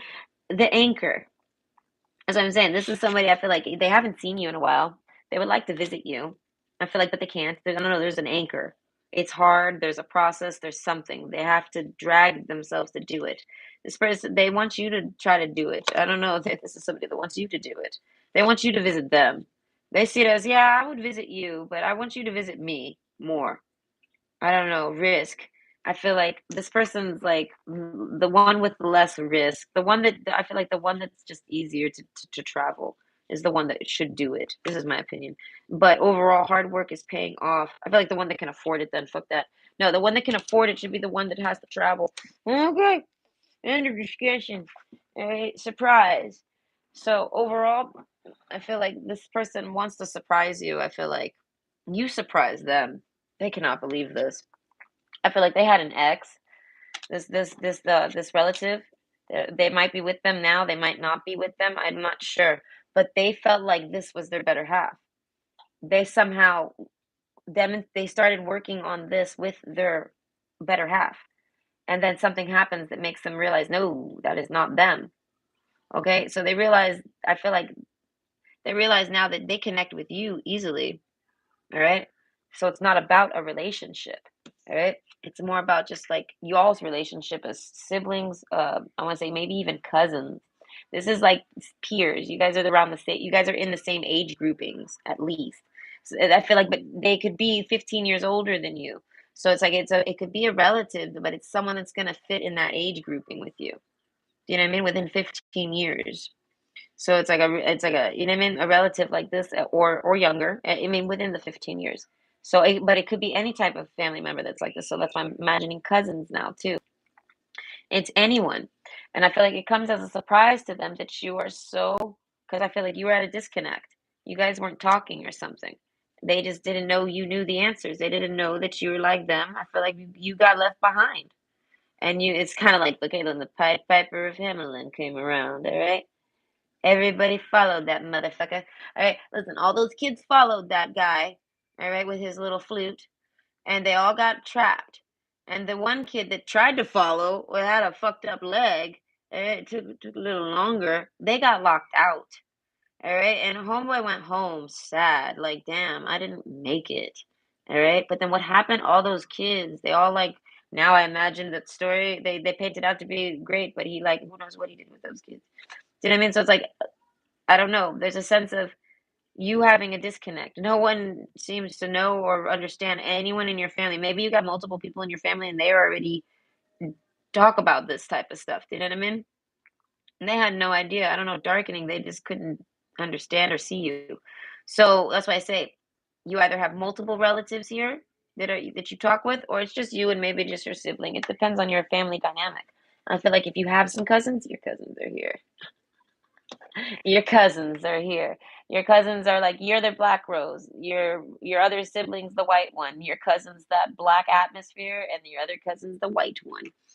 All right, something like this. Maybe you watched scary movies with your cousins. They're here too. So that's why I say this. Your family. What do they think of you? Oh my fucking god! Oh, when jaw dropping, all when divine guidance, all when oh shit, oh shit, oh shit, oh shit, oh shit. They're happy, they're impressed. They're like, that's my relative. That's them. And they're like, we thought we didn't know who it was. We don't know what's going on. But they're the man, they're the woman. Oh my God. And I feel like you might be the youngest. Yeah, I mean, if not, there's a sense of like people ruled you out because they just overlooked you. You were like the youngest, the runt, or something like this. And you came through like, what's up? All right. I don't know. They all got distracted by things in life and they didn't figure it out or something, and you do. And you're the one that they all give all they want to talk to you and give all their information to you. They want to hear your stories. They want you to talk to them. They want to remember themselves. You help people remember parts of themselves. I feel like, but you don't do it just for your family. You do it for everybody. All right. So this is why they're like they're they don't know what to think. And I feel like it's like, okay, I can move mountains. Yes, you can work a miracle. Okay, and I think you've proved it somehow to every single one of your relatives individually in their soul. Like quietly, somehow you have spooked them so fucking hard that it's not spooky. It's the temple. Okay, even if you came at them dark, it was the truth, the blind truth. You somehow maybe said it to someone else and it resonated with your relative. You know what I mean? They give a respect to you and what you have to say. So I feel like these relatives are a little scared to talk to you. There's a sense of feeling like you might have always been, I want to say, a little isolated out of your family group. Not intentionally, but like a hiding sense. People always seemed to hide things from you. So you might not be the runt or the baby, but you're like you have the runt aspect. No one's really paying attention or looking at you. You know what I mean? You're kind of always put to your own demises. And I feel like everyone kind of is. This is the dynamic of these elephants, right? This is your family, right? But this elephant particularly, and it's not dumb. I mean, maybe it's Dumbo. I don't know, but I feel like you kind of get overlooked all the time. Maybe you're really tiny. That's what I'm saying. You get overlooked.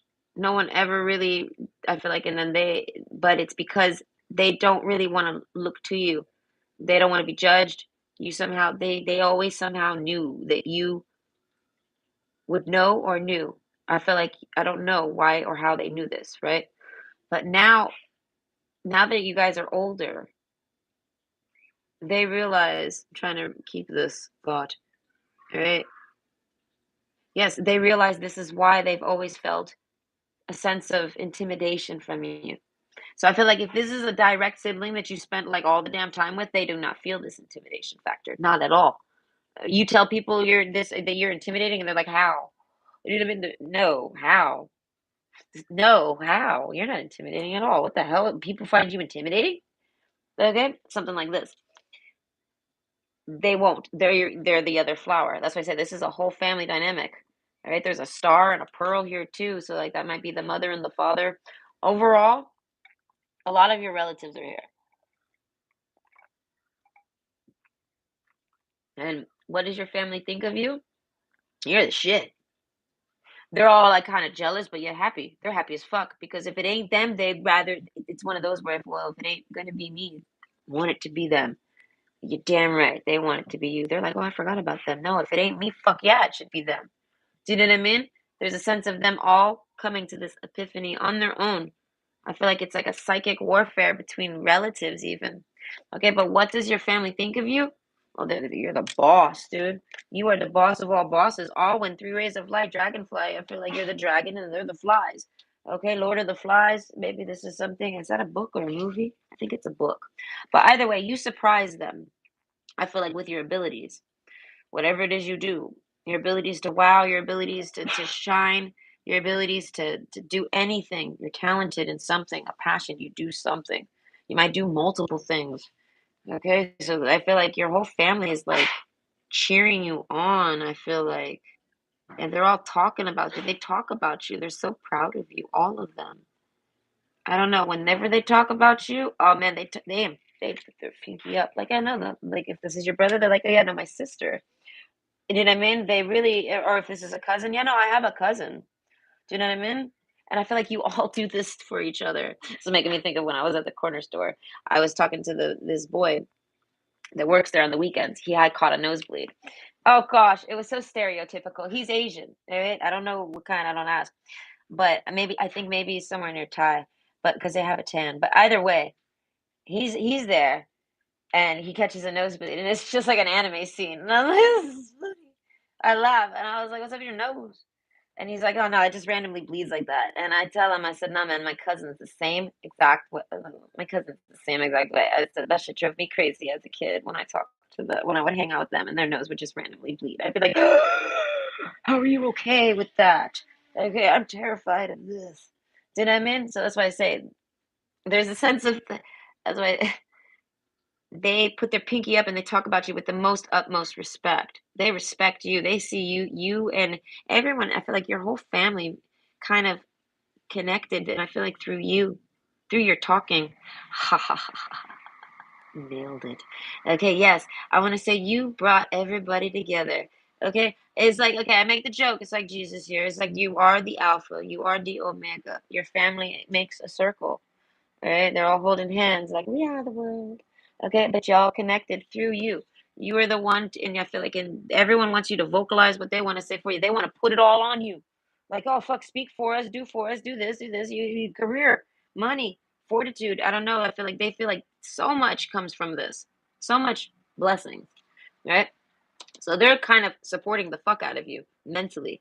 And I feel like, and this is like a very powerful team, a mental team for you to work with. Okay? Picturing that song Electric. Okay? I don't know. This someone wants you to have romance. I'm picturing it. What are they called? The hijab. Okay, listen, I remember it because I say when you poke him in the belly, hijab. This is how I remember. Okay, because I cannot remember if it's jihad. I don't know why. Listen, I have words like this all over the place, and this is just one of them. So my kid told me just try to remember it away. And I'm like, "Yeesh," they're like a kindergarten teacher, and I'm like a kindergarten student. So I do this, and it's I poke him in the tummy, hijab.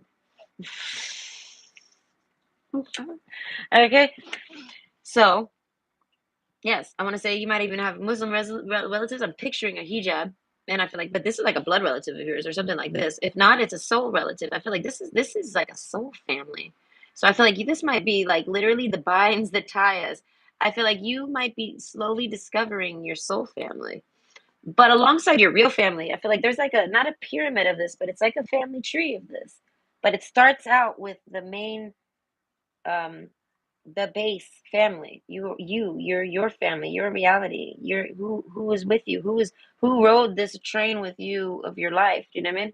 Who's been there in your life? If you tell the story of your life, okay, there's people in it, yeah. Where are these people? Who are these people to you? Do you know what I mean? If you don't know them, this is terrible, but this is a concept in life. So it's like I'm not really talking to those types of people. I feel like that's what soul families are for.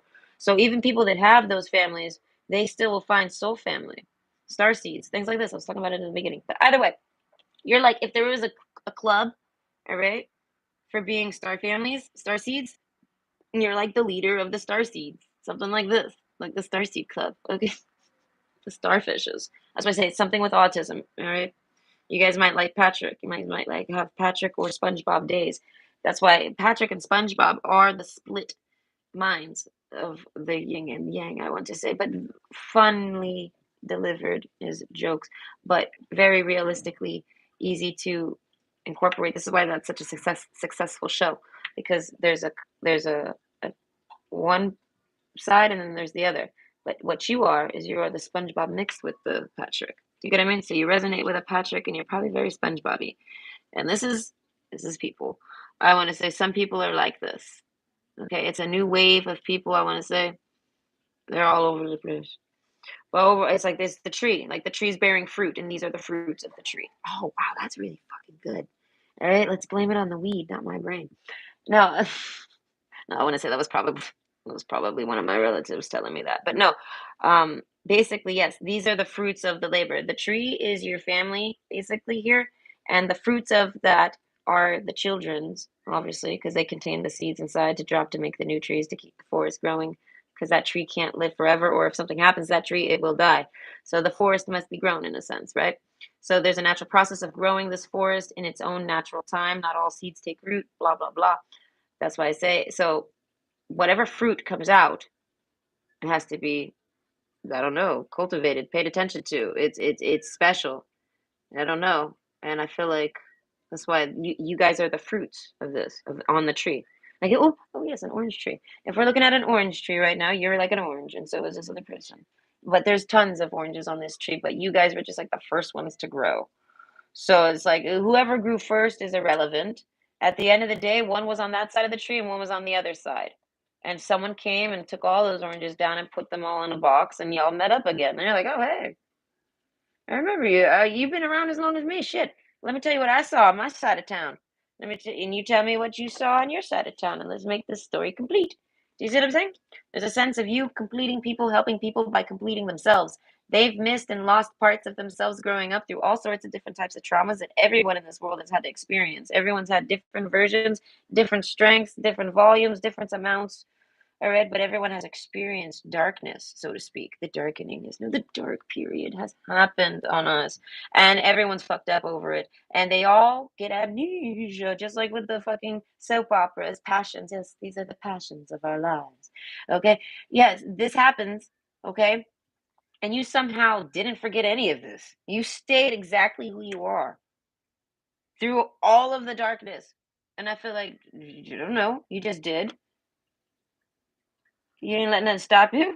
And I feel like, and then you somehow reconnect with all these different people. I feel like each one of these beams is another relative or another person that's like brother from another mother or sister from another mister. Okay, something like this. Like they're not your family, but you connect. Okay, your brains are the same. That's what's important here. It's not about your blood ties right now, but it starts with your blood, and then it trickles into the fruits and the leaves and the trees and the branches and all this jazz. Okay, so everyone's got their own personal tree. Everyone's got their own family tree. You know what I mean? There is the world tree, though. Okay, everyone knows. I feel like the world tree's been cut down. Literally, I feel like that motherfucker's been gone. All right, but I feel like because it's being told in our stuff like it's gonna happen, and I feel like no, that's not happening. It's either already happened and it's regrown, it's regrowing. If anything, if there is a world tree concept here in a forest in the universe, the world tree regrows right out the middle, like Groot. All right, and it's done. The fruit is here from Groot. so to speak. So that's why I say, whatever you like, there's an example, and I feel like each one of your relatives kind of ripple examples onto people. They kind of model a particular tone of people, an influence, but not inspiration. Okay, this is a Osiris and who? I think it's I never remember her name. Isis, Osiris and Isis, right? Brothers and sisters of the ruler of the creators of the galaxy. Do you know what I mean? And it trickles through history in all different forms, but this one is the Egyptian version. Do you know what I mean? But in the story, I always said the penis was not literally his penis, but it's the passion. So you are Isis here if you're a female. If not, you're the other one. You're Osiris. Yes, Isis and they even sound the same. How do I not remember them? They must not be their real names. But either way, basically, y'all ain't actually relatives though. And I mean, a lot of you are not actually relatives. This was like the dawn of creation here. We don't even know we don't even know if those people were really related ever. But it's doing it again. She finds his. She goes on a mission to find all his body parts, builds them back up, and then she can't find his penis. Right? I don't know. It's gone. Who knows? But so he has to find the passion himself. Right? But this she still somehow figures out how to tell him how to find it. So I guess with hobbies and things like this, talking, that's why I say you inspire people with your speech and the things you say to inspire other people to do what you kind of do, but not really. You inspire. Okay, it's a ripple effect. Oh, I love that ripple effect. Okay, you do something, you say something, you inspire someone to remember something about themselves. It could be a relative, it could be a stranger. Now they go off and reunite with that part of them privately, publicly. Who the fuck cares? Who knows? Each person's different. But this starts a seed for them to grow back in to do a reversal.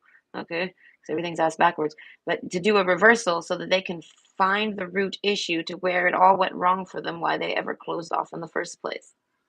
Okay, so they see it as you're very, very, very, very influential, powerful, inspirational, interesting. The temple, they're so proud to be your relative. They're proud to be your sister. They're proud to be your cousin. They're proud to be your uncle.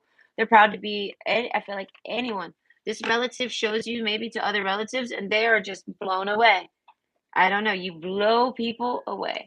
You blow your family away, and they're just like, "That's right," and they're like, "And that makes sense. That makes sense," is what they say. Someone says at the very end, "Well, that makes sense." Eh, I feel like a few people said it at the same time. So either way, that was really fun. That was like a little family reunion. So I hope you enjoyed and it resonated, and you have a great day. I liked that reading. That was fun. Hold on, let me catch up on chat. Okay, we already did this. Hey, Kara. Don't worry. The first thing I heard. I think this is my grandma. I spent a lot of time with her as a kid. I wrote a lot of short stories and she'd read them. Yeah, it was a mother figure. In the beginning there was a mother figure for sure. So it could have been a grandma. After I cut my dad out of my life, I had barely seen slash talked to her. She called me last night, and that's the first time we spoke in like 8 months. I used to be really open to her about my imagination. Oh, well, I was gonna say you should probably tap back into doing that with them. Oh my gosh, listen, the older people get, the more they just want to listen and talk with other people. They don't got nothing else to do. They get bored with you. Eventually, everybody gets bored with everything they do. It's very hard to keep a passion for anything alive, even romance. You know what I mean? As I say, the fish, you got to kind of be very with the flow. So I feel like thinking about it now and having this reading make you think of it. I feel like next time you talk to them, I feel like maybe you should start trying to do this more on your time. So that way, but they probably really, really, really would like that. I don't know. They would love to hear it. I don't know. They probably got a lot of time on their hands. That's what I'm saying. Like it's one of those. Every grandma I ever hear about, the older they get, the more longer their phone call list gets for the day. Okay, they start at the top and they get wherever they're going before they go to bed and they talk to everybody because there's nothing to do. And they might go out and do something. Someone might be bringing them. Everything is an adventure. I know this because I'm 36 and I'm like 99 years old. I live the life of a 99-year-old woman or something. And I'm like early retirement, but I don't know. So that's why I say like you end up finding the joys in all sorts of things, and they always find the joys more with their relatives and their people around them, their neighbors, all of it. They all start to learn how to. They get, you know, what I mean, they get bored with everything that distracts them. So they learn to kind of be more open to things that maybe they wouldn't have cared to listen to before. Like, you know what I mean? Like, they get more tolerance and patience. It just happens with age for everybody. But either way, with that comes a lot of time on your hands. So they would probably really like it. Either way, I hope you enjoyed, and I'm happy it resonated. Can I ask, please? And yes, you can ask something, but I can't guarantee I'll know the answer. Okay, so and I'll read it when I get it. Okay, option two, the axe card. Damn, my camera's fuzzy. It bothers me each time. Okay, axe. Okay, well, okay. Your relative thinks you're very passionate. I feel like axe card. Okay, it's making me think of a queen. All right, there's a lot of queen energy coming down. Like they're like very, not domineering, but very not controlling, commanding. You're very commanding. Okay, I don't know. I find you to be very commanding. Okay, yeah. Oh, oil of virtue. I feel like with your mouth, you might have a really loud voice. They say you are so fucking loud. Oh, and unapologetic, darkening, the gentleman. Okay, they're like, but you get okay. This is like someone that gets drunk and yells at people and then gets like about it the next day. Okay, there's a shy factor to you. I mean, you kind of like the axe card. I feel like you go there, so to speak. It's making me think of that song, Best Friend. This relative is like a best friend to you. All right. I feel like if not personally, mentally. Okay. And the dreams, okay, your dreams need a practical plan, inspiration. This person had a dream about you. The fish card, for sure. The fish card plus inspiration plus your dreams need a practical plan. The temple. Oh, they prayed for something. Passion, though. I feel like they're praying for you to have love. What does your family think of you? That you should have love, darkening. They're praying that you find someone that's not dark. They want you to find somebody with the temple card. You know what I mean? They want you to find the man or woman of your dreams. Okay, but practical. And I feel like maybe you told them your idea. Hold on. I know it's gonna die. I can feel it. It's gonna come in. It's gonna spook me. Okay. But yeah, they like kind of know your type or know what I don't know something. They know your dream date, and they want to help you find this. I feel like, but you're a problem. This is one of those they call you a problem. Like, oh, you're a problem. Like many want to be with you, and I feel like many will put up with you, but I feel like you won't put up with them. I feel like you're hard to get dating. So overall, they want to help you date, but they don't know how. But they're kind of just hoping for you mentally. They're wishing for you. Right, the comic card that you make this relative laugh. I feel like you might got a few relatives here, maybe three. All right, two girls and a boy. Okay, I don't know. Age groups. I want to say siblings, sibling age groups. Uh, awarenesses. Mm. You might live with these people. If not, I feel like you haven't seen them in a while. Darkening. I don't know. There's a sense of in the dark. You know what I mean? You know what I mean? I feel like with the risk card, yeah, no, they feel like you, I don't know, you're so defensive. The temple card. I feel like you're very protective, but you're very funny. People love you. Risk, but then they find you to be risky, or maybe you tell people about this. I don't know. You talk about your dating with this relative to some extent. Okay, justice. By the power of 3 by 3, Matt, deliver justice to me. So that's why I say this person knows like the people you've dated.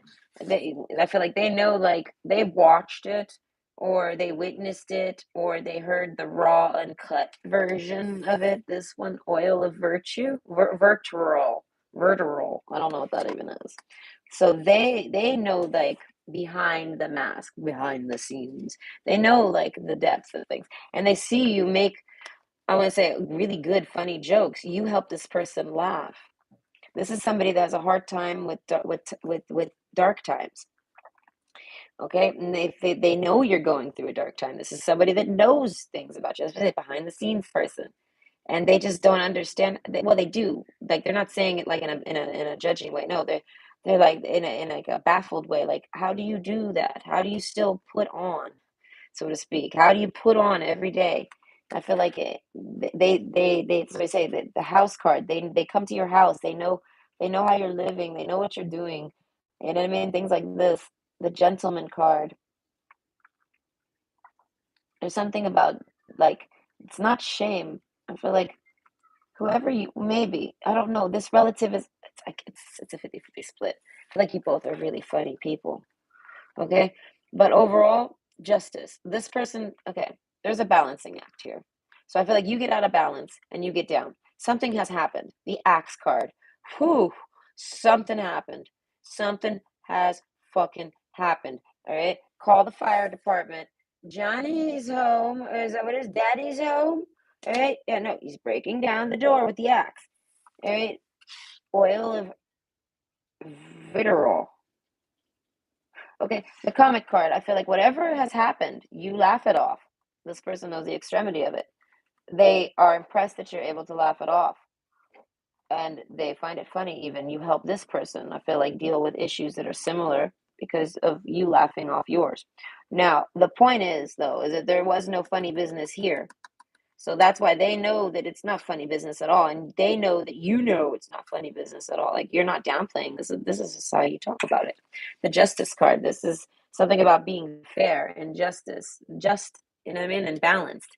So I feel like you're either going to yell about it, or you're going to make jokes about it. So I feel like they see this as a positive way for you to talk about the things that are tough, things you don't want to talk about, the rough things that have happened in your life, the 911 moments, you know what I mean, the emergencies in your life, the explosions you've done, if you've ever caused a scene, if you've ever had the police come, or if you've ever had to call the police, any of these types of crazy scenes, they know about them. They know of them, whatever. And they know that you're funny and you're bright. This is a rainbow. This is like somebody, like a clown coming to a party. Like, you still would go to work. Like, if say you were a clown and your job was to go to birthday parties. The breakup, separation, stop the pattern, silent treatment, and abandonment. You could lose a relative, a pet, a friend, a boyfriend. Do you know what I mean? You're not, you know what I mean? It's like lose, like they pass, like something extreme, or maybe just a real deal hard breakup. I feel like you still would go to that birthday party the next day and nail your job and then go home and maybe deal with it or something. There's a sense of, like, they're talking about your ability to, like, to rise, I want to say, to the occasion, but no, more so your ability to still continue and go and still be the comic, because they see you as somebody that's really, really fun, really, really happy, really, really bright, really, really bubbly. And you had a lot of bad things happen to you that would make anyone else really super down, like super duper down, male or female, or the clover card, crazy. You would be one of the three. You'd be this melancholy woman here, whoever you are, at home, because it's the house card behind it, or you'd be this four-leaf clover with talking nonsense all the time and never making any fucking sense. I feel like doing love spells and potions and shit, like, you know what I mean? Who knows? Mythical, logical things, not exploring it or trying to understand it. No, just like full blown, like, not even having logic or reason there. Like, it's just la la land. Like, you crazy. Or you're a man and you're just like down. Do you know what I mean? They know this in the tower card. You sail home alone too. This is like alone at the tower, alone at the house, and then acting all crazy with magic and shit. So, like, they see it as all the steps, and you have a lot of shit that's happened to you that you've had to, I want to say, fight off. Okay. And I feel like justice, though, I feel like you've always done it fair. So you've never hurt anyone. That's why I say you're a good person. And you've had to deal with a bunch of things that would cause you to be one of those types of people, but you kind of aren't. But they know you have to be, to some extent. They know you got to be down. But you're like, basically, if you're depressed, like if you have depression, they're like, you're nailing it at no one noticing, but this person fucking knows. And it's because they know what you've been through.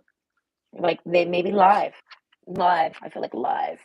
This is somebody that knows about something going on in your life. Like, it could be, like I said, as I said, they know about something, family business, family ties, something like this, and they basically, you handled it well. You made them laugh, even that you did great. I don't know. This is like maybe about an ex. A lot of you, this is about an ex. This is like a relative telling you, listen, man, you went off on your ex, he deserved it. Something like this, like Drake's popping up here. Kiki, do you love me? Yeah, no, it's not going to be Agent 83. It's going to be my lover. Who's my lover? Okay, listen, I was on TikTok. Who is going to be your lover? It was like, where? No, it says, where is your soulmate or where is your lover or something like this. They're like right next to you. And I'm like, damn. Look, way to say it's myself. Where's the mirror? All right. You're very close to achieving your goal. Gibby is Smoon. Gibby. Right, as I say, you're very funny. All right. But I feel like at the end of the day, and you're very lovable. As I said, passion card. I feel like a lot of people get crushes on you. Crushes. I say crushes because they feel like it's love, or maybe they just accept it as a crush. But overall, a lot of people get attracted to you, like the fish. Like you're like a lucky koi fish that people try to grab maybe and get blessed, something like this. And I feel like, but you laugh about everything. I feel like you did this person. I feel like if you're not a comedian, like a stand-up comedian, this relative thinks you should be. Open mic, something like this, live. They like your ability to be funny on unscripted. What's that called? Unscripted comedy. I don't remember. Improv, something like improv, but it's humor. It's making jokes. It's being funny, but it's being fair. I feel like you're fantastic with this rainbow card. I feel like you're fantastic at not crossing the line. Like, okay, listen, you're like a Bob Saget that didn't have to go there, but you can go there, and maybe you have. Like, have you ever watched a Bob Saget stand-up act? Okay, he's just talking about a bunch of perverted shit because he doesn't want everyone to see him as fucking the Tanner guy. I don't remember his name. They don't want him to remember him as Full House guy. All right. So he has to like break out of that shell by just being a perverted fucking jokester. And I tell myself, ew, he's just a perverted jokester who like does a family show. I see the reverse on there and I'm like, ew. Okay. But overall, you're the real deal in a sense. You're a good person who's able to like you're like a Trevor Noah. So you're either Trevor Noah. I mean, you never know. But or you're like that. You maintain a balance because I feel like your humor comes from a place that it's like it comes from your heart. That's why it's natural. Because you're someone that can make humor on the fly, like a reply guy. Right? But your replies are not nasty, rude, or nothing. I feel like they're great for everybody. All approved by all audiences. Yes, no. I feel like something like this, but without having to be fucking Danny Tanner. No, like maybe you didn't even like get real. That's what I say. You make G-rated content, PG-rated content, something like this. You might cross the line here and there and maybe say too many fucks. Right? But overall, you walk the line and you walk it really good. And I feel like the more truthful you are, the more like you're very good at not being offensive. So the more non-offensive and non-abrasive you can somehow deliver any type of information, the more humor you can add to it without it being salty humor. It might be salty to just the person that receives it, but everyone else is going to cheer with it because it's a good place. It's not like making fun of someone. It's more like just laughing about it because I guess everyone else kind of goes through it. You're highly relatable. That's what I say. You do some type of humor that's very connective in a good, positive way that a lot of people can't really do. Okay? But crocodile. It's making me think of Johnny Cash Walk the Line. I feel like you with the axe card and the darkening, you might be somebody that's like capable of chopping down a tree. Like you might be a real strong man. Or like you just might be a really, really, really, really dark woman. Maybe. Maybe you married a Kanye, an axe murderer or something, and you've survived. And I feel like you don't survive an axe murderer without being one yourself. You must become the axe murderer to survive the axe murderer. Okay, my ex was a samurai murderer, so I had to become the samurai murderer. But no, I tease. Okay, but overall, yes, you get. I feel like you get treated like a PG-13ish. Like I feel like, but that's because that's how you want to talk. You don't want offense. You don't want to deal with anything. And I feel like, you're someone that walks that line. That's like, and Johnny Cash was a fucking drug addict, man. That motherfucker was walking the line every day of his life, damn near. So that's what I say. That's what I say. That you might not be the most PG-13 person. Crocodile card, Jesus. Hey, lying and lurking. Hey, some of you might be able to be. Your relatives are like, yeah, man. They're like, you're dangerous. I was gonna say, some of your relatives consider you dangerous. They're like, how the hell does the world like you? You're so damn dangerous. And I feel like, and you tell the truth. So I feel like there's a sense of acceptance. The world accepts you and likes you. And I don't know, crocodile card. You might not even be the best as a person, but you kind of really are. Like you're just capable of being the crocodile, but you're the comic. You know what I mean? You're the oil of virile, all right, that carries an axe. You're the maiden of virtue with an axe in her hand, is what we'll say. And you're come to deliver the justice through humor, which is a nice way to, I want to say, fluff someone up before you chop them down. You know what I mean? You make the tree giggle before you cut it down, so to speak.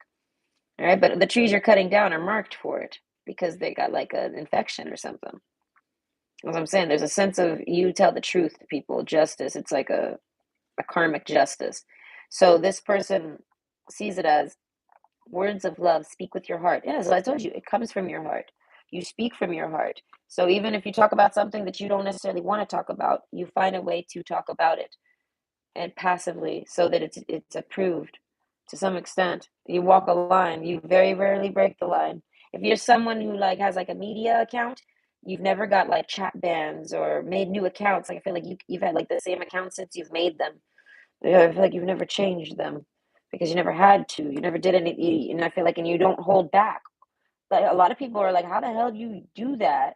Axe card, how do you just chop shit down like this and nothing happens to you? The comic, like everyone just sees it as it's okay, and it's because it's justified.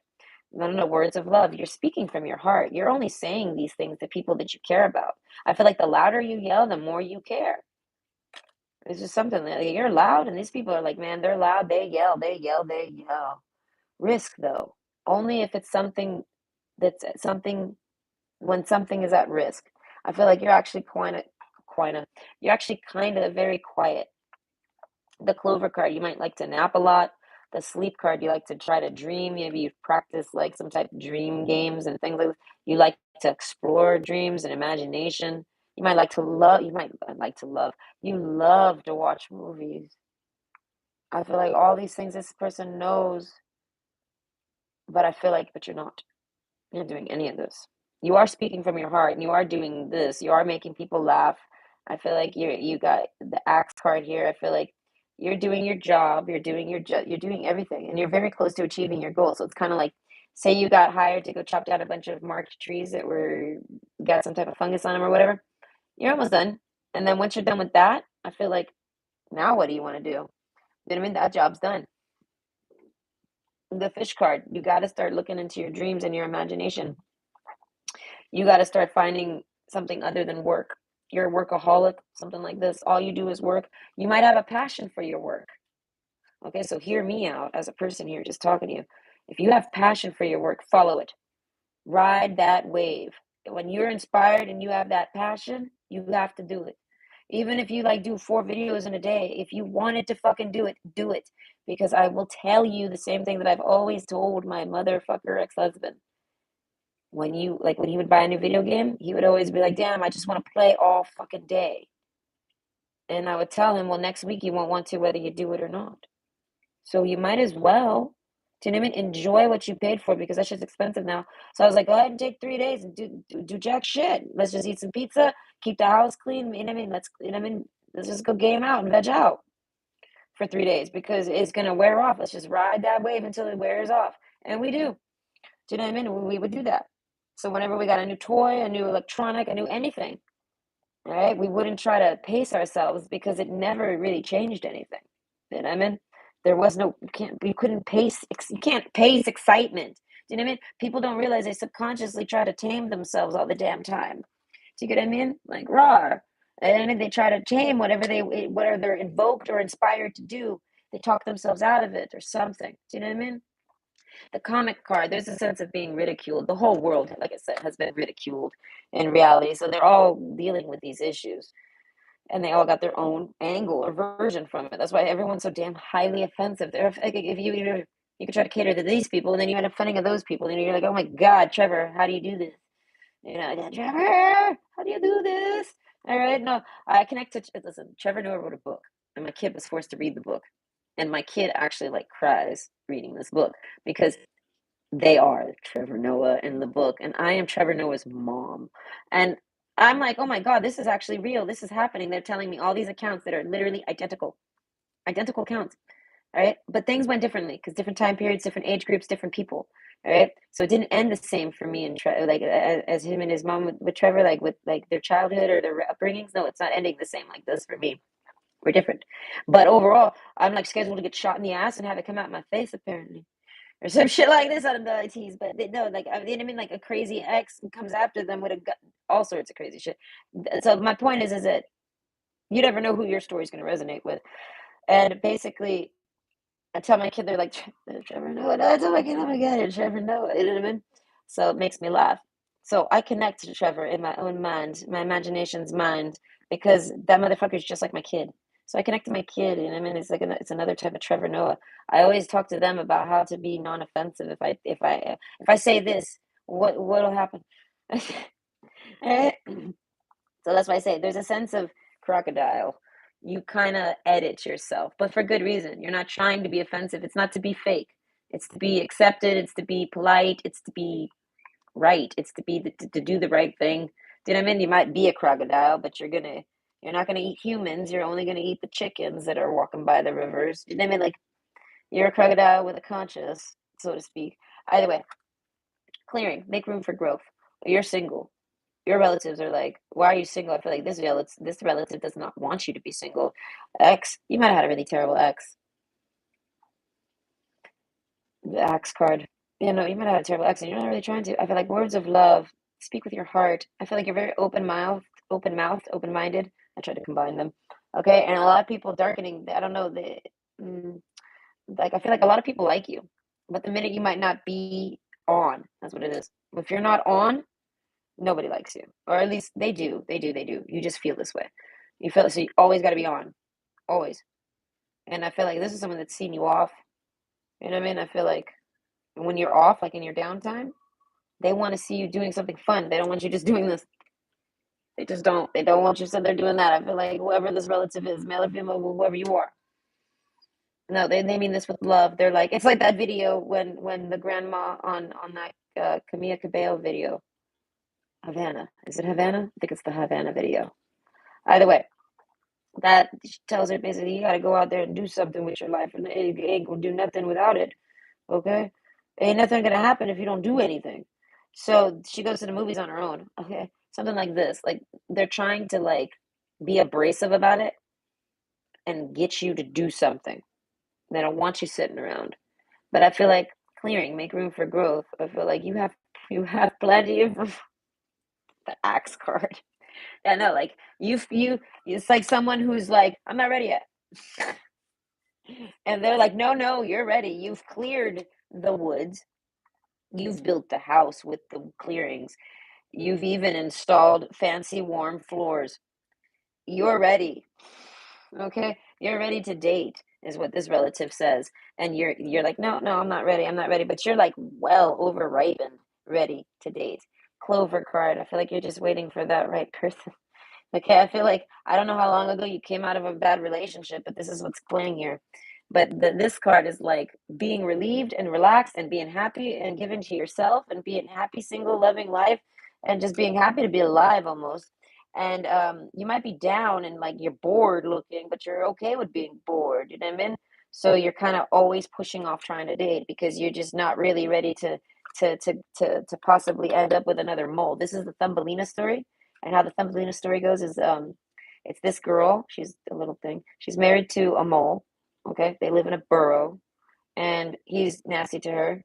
So she like cries for help. A bird hears her, a bluebird hears her, and she gets on top of the bluebird because it's Thumbelina, and she rides that bird somewhere else. You would think that like her and this bird are gonna ride out together for like no, the bird just drops her off on like the other side of the river away from this guy, this mole.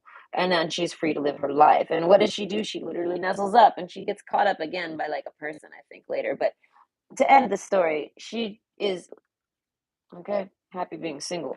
But I feel like, but that doesn't mean you're actually really truly happy being single. You actually do want someone. You just don't want to risk dealing with whatever the fuck happened to you in the past. No, I feel like whatever it is, it was probably you're either superly this person thinks you're making a big deal out of nothing, or this person knows that you've gone through, like I said, a lot of you, this person knows you've gone through something big, so they know it's a sticky situation. So I feel like this person doesn't actually say it to you. They just want to scream it at you. I feel like to date someone, to date this person, to date that person, they try to maybe blind date you. I feel like you screw it up even. If this person puts you on a blind date, you somehow sabotage it. I don't know. You're not interested. Words of love, I feel like. So that's why they're like, I mean this with love, but you need to get a hobby. Or and maybe they said this and you got a hobby and now you're all up in that. This is all you do is that fuck ass hobby. And now they're like, listen, I don't, with words of love, you need to get a girlfriend. You need to get a boyfriend. You need to get a person. You need to get a dog. You need to get someone. You can't sit around just doing your passion all day. And if you're like me, you're thinking, why that? What? Okay, I don't know. I'm not ready yet. Whatever. And I like, maybe you try, maybe you don't, whatever. Like I said, there's a saboteuring going down. Mystic star, harmony in the home, and great friendships. As I say, this is all you want. And I feel like you're kind of afraid to date, and this person doesn't want you to be afraid to date. I don't know.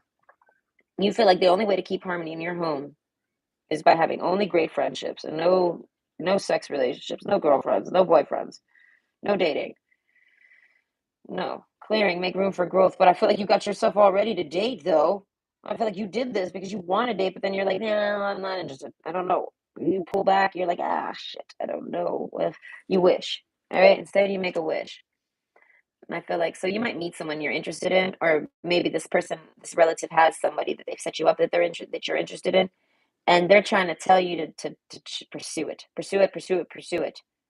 All right, they think that you let things pass you by. They're like, I feel like this person's like, I get why you do. They're like, but don't let this one pass you by. It's a wish come true or something. This person sees it as a wish come true. Six of Cups, there, and then Six of Pentacles. It's balance, and it's Six of Cups. It's a really sweet dynamic, like almost something from the past. Okay, risk. They're like, fuck the risks. Whatever you went through was high risk, low chance. They're like, it ain't happening again. Words of love. They're like, I mean this from my heart. All right, they're worried about you, but not like seriously. They're meaning that as like, I'm worried about you. But it's because you've been single too long. This person doesn't want you this single. They're starting to think you're even maybe not. Maybe you're homosexual or something. Like if you're normally homosexual, they think you're hiding your straight, and if you're normally straight, they think you're hiding your homosexual. I feel like you're not hiding anything. That's why I say this person's starting to really wonder why the fuck you're so ready, but you're not dating. Who are you hiding? What are you hiding? That's why I said banging down the door. Who are you hiding? You know what I mean? This person. Okay. They tell themselves you must be dating someone and hiding it because you're never this single this long, or I don't know. Awareness. They get awareness about something. Maybe you tell them, but overall, they want to know. They want to know why you're not dating. What's the real reason? What's the real reason? I feel like this person is expecting you to be gay. And they're like, what's the real reason why you're not dating? Is it because you're gay? And I feel like it might even make you laugh because of the way they come about saying it. They're trying to they're coming at you like, you know what I mean? This could be all different variations. This could be a really accepting person and they're just really straightforward, or it could be like an overly emotional woman or man who's like making a real big deal out of this and it's not that big a deal. And they're like, be honest with me. Are you gay? Do you know what I mean? Something like that's playing out here. Like, and it's like, whoa, no, I'm just not ready. I don't know. Words of love. They're like, don't worry. When I find someone I want to love, I'm going to want to love on them. You'll know it. I don't know. That's why I say a lot of you have a person in your life, and this person's thinking if you're not trying to date them, you must be gay, or you're secretly dating them behind people's backs. You know what I mean? This is what this relative. There's you got some gossip going down in your family. Okay. The fox card, yeah, and the fox pops out. Does the fox say? All right, no, it's a turkey. Either way, the fox card and stars. I feel like you do like that person. So a lot of you that were resonating with having a person, if you have a person, all right, you see this person as a star. You love this person. You like this person. You hide this. So a lot of you, this hasn't happened yet, and it's gonna happen. Okay, but some of you, it has already happened. I feel like you throw yourself into your passions, and then they ask you to throw yourself into find romance. And then I feel like you don't, you slow poke it. This person's like totally tripping, wants you to get paired up with somebody. They find the perfect person. You found the perfect person. Something, something, something. You're fully ready for them. Words of love. All you gotta do is talk to them. You could probably just tell them, "Hey, I like you," or "Hey, what do you know what I mean? What's your name?" or anything. Do you know what I mean? Like you have this person somehow. Mystic star, harmony in the home, and great friendship. You get along with them great. You end up going on a date with them. If this is for the future, you end up going on a date with them, and they get along with you great. You even get snuggly with them. And if you don't, I feel like not if you don't, like if this has already happened, that's what had happened. And I feel like, but so you watch this person, you keep an eye on them, you don't let anyone know anything. This person, this family member knows everything about you. They watch you so damn hard. And they're like this. If you ever go on a date, this relative maybe. If they're like if they live in your area and they know about it, they stalk outside your house somehow. They crocodile Dundee. They know what movie you watched even. So they might have went in the yard and maybe peeped, eavesdrop. This relative is hella fucking nosy, but none. I don't feel it in a bad way. It might be. We don't know. Words of love. I feel like no. I feel like they're just nosy as fuck. They don't even believe it. I feel like you tell your. That's what it is. You meet someone and you tell them, "I'm going on a date with this person." They don't believe it. They go follow you. They say it's true, and now you're not with that person. It makes me feel like this person bumped into that person and was like, "Oh, hey, what happened with you and so and so?" Because I feel like you didn't tell them. And now they're like, "Oh, well, this, that, and the other." And they're like, they go back and they're like, "What?" They're like, "Why are you not with that person? Why are you still single? Wah, wah, wah, wah, wah." And I feel like, and they're really upset because they thought they knew everything. You know what I mean? They thought they know everything about you. And I feel like, but they didn't know this about you, the Fox card. I feel like you like this person a lot. Words of love. I feel like you might be in love with this person. You contemplate being in love with this person. You did like a wet feet, cold feet. Is it cold feet or wet feet? I think it's cold feet. Yes, you got cold feet with this person. I feel like just with dating. And I feel like because of how impactful they were to you, you wanted to like marry them and live with them and like run away and be with them. Like grab all your belongings and go move in with them. They're a wish come true. They probably even had the clearing. They might have had this, they might have the space for it. Overall, that's like when you meet them. Now later, there's like a bumping into other people. Okay, no, there's also the other story completely. So you're ready. You have clearing. You have growth. You have someone in mind. All right, they're a star. I don't know. They light you up. They make your eyes wow. You know what I mean? Wow. They got a wow factor. They wow people. I feel like often. I don't know. So that's why this person is like trying to get you to date someone. I feel like maybe not the person from your past, maybe this new person here that's wowing. If you're connecting with both stories, pick your side if not. But I feel like you're very close to achieving your goal. It's making me feel like this fox has had their eye on this star this whole time, quietly. And I feel like, and even this person didn't know, and then they were hella mad that they didn't know about this. I feel like it's something with a dream. They had a dream, and then that dream, they wanted to make it come true. So they go off to do this. Six of Cups. And I feel like they go find them and talk to them. I don't know. The comic card, Justice. I feel like they get along great. Words of love. I feel like, that's what I'm saying, you fall in love with this person.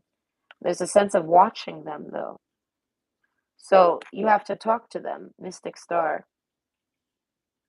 As I say, you end up going on a date with them. You end up going on a date with them or whatever, and it's just really great. You just really like it. You settle right in with this person. I don't know, you want to like sleep over and things like this. And then you have space. You want to bring them over. You want them there. And then I don't know, that's what I'm saying. You either meet them at a time when you don't have the space and then you bump into them again, or you meet them when you do have space and you just trigger because you want to ask them to move in with you and it's like way too soon. And I don't know, something like this, darkening. I say it's very dark. It's a dream. The fish card. I feel like only you know this dream. It was a dream, and it's something you know about, and it involves this, the star. It's a wish, like a wish come true. Okay. Oil of Virital. If you wish on love, just know that the other person has to know and wish on it too. Do you know what I mean? You can't wish for love. The other person has to have awareness. That's why I say you have to. That's like if I could tell people the one thing they say that the best way to manifest things is by not being able to do anything, have it just come to you, right? But with love, it's a whole nother person. You can't force that. They have to agree. right? Without just go with the minds here. There's no hey, I have a nice car. There's no hey, what I mean, I'm gonna let you live in this nice pretty house, and there's no bells and whistles for any of it, right? It's just about the mind. You know what I mean? So it's like if you're trying to manifest another human being, you have to actually do something. You can't let it come to you. You can have it orbit near you. It can cause you to orbit yourself near them. This is dipping into poltergeist stuff again. Okay, yeah, no, you poltergeist your ass near them or them to you or whatever, but it's only going to work if they poltergeist back, like if they gravitate back. So you guys will bump into each other or something like this. But it only happens if you both want it. You can't force the other person to do it. You can if you poke in and then like flirt with them, like with dating apps, and you just talk to somebody right away.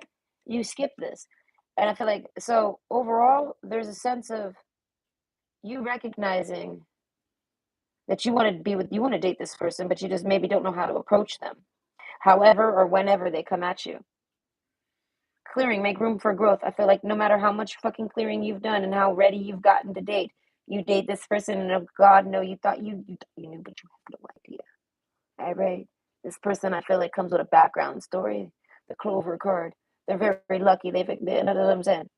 They maybe have something similar to you. Words of love. So you have to actually, if you're trying to manifest love, you have to actually somehow take hold and be the magician of your own manifestation and do the poke. Do you know what I mean? Speak. And I feel like everyone always tries to say, don't share your manifestations. I feel like, but with love, it's different. I feel like the more you share what you're trying to manifest with someone you're trying to manifest with, the more success you have with manifesting it with that other person. Now, if you try to do it alone, it ain't gonna work because it's a two-person job to manifest love. They both have to work on manifesting it together.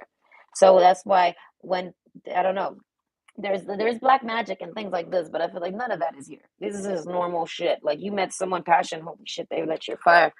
All right, you don't know if they're gonna like you. You're kind of like a crocodile, but everyone kind of sees you as lovable. You're kind of like you're going through all these motions, and you're just watching that star. You don't know what to do with it.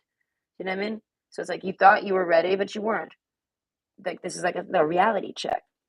You manifested it, and it came to you right into your lap, damn near. I feel like some of you, yes, you actually dated this person, and it rolled around in your lap. And I feel like you did it. You did the ultimate manifesting of something, and it was with everything with what you were trying to do. But I feel like you weren't ready, so you didn't actually finish. The manifestation folded. But because it happened, you didn't break any rules here. You're not that powerful. No one can. This is a universal law for manifesting. That means that other person wanted it too, subconsciously, even if they didn't know you.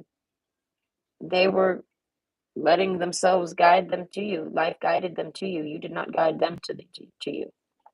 You can only guide yourself into their vicinity. Do you see what I'm saying? You guys bump out in the middle of nowhere, it's because you're both looking for each other. And a lot of people are looking for people with a concept in their mind, a person. So it's like it's kind of something like this. You have a concept, an idea of like the dream man, the dream woman, and I feel like you found it. You had to make room for growth to get it. You were ready to receive it. It came, and you need more room. You really don't. You just get cold feet. Okay, harmony in the home and great friendship. So I feel like someone yells it in your ear and kind of like pushes you to do it. And I feel like they do. It's time. I don't know. You talk to that person, you do something. The doctor card. So whoever this person is, I feel like they think that you're very funny. You're letting your ex hold you back. It's keeping you down. The clover card. You met someone that's extremely rare, or extremely funny, or extremely great. They're just like you, or they'll flow with you. They might not be just like you, but they're your good opposite. You know what I mean? That you guys make a good pair. Something like this, a good flow. There's a nice, yeah, yeah, there's a nice even peel to y'all. Okay, not doing it.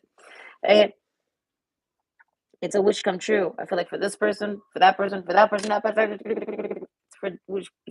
It's a wish for everybody, but it was your wish, so it came to you first. I don't know, plopped right onto you. The doctor card. I don't know. I feel like break up. I feel like you might have broke up with this person. Or if this is for the future, you end up breaking up with them. And this is all something that happens in the future. Maybe, I don't know, with this person, they see a cycle that happens with you. You always get the best girls or the prettiest girls. Do you know what I mean? Something like this. Oh, but gosh, they're probably the nastiest. If this is a man, I feel like you get the most prettiest of men, but God, they're probably the nastiest of men. Do you know what I mean? Doctor card. I feel like they might be violent. I mean, they're sickening even. Like they're annoying to be around. So there's a reason why there's a so I dated an axe murderer aspect here. But for the male or the female, whoever you are, whatever gender you are. Okay, Nine of Wands. You're about to hit the Ten of Wands and finally talk to this person though. So I feel like me as a psychic, I'm projecting. I can see. Okay, you're very close to achieving your goals. Nine of Wands. Once it reaches the Ten of Wands, you're gonna speak and talk. It's gonna be really great. Justice. I don't know. Doctor card though. Okay. I feel like it's because it drives you crazy, makes you sick. I don't know, to just sit there and watch. You have to talk, but the nine has to turn to the 10. You have to reach this comic. I don't know. You're very good with your words. I feel like, but this person makes you just stumble. It's kind of like if you try to type something to someone, you don't know what to say and you delete it. And then you sit there for maybe 20 minutes doing this. And you're just like, oh, maybe you're listening to music and you're smoking and you could just do this. And then you realize, never mind. And then you don't even say anything. As I say, there's a sense of reaching something.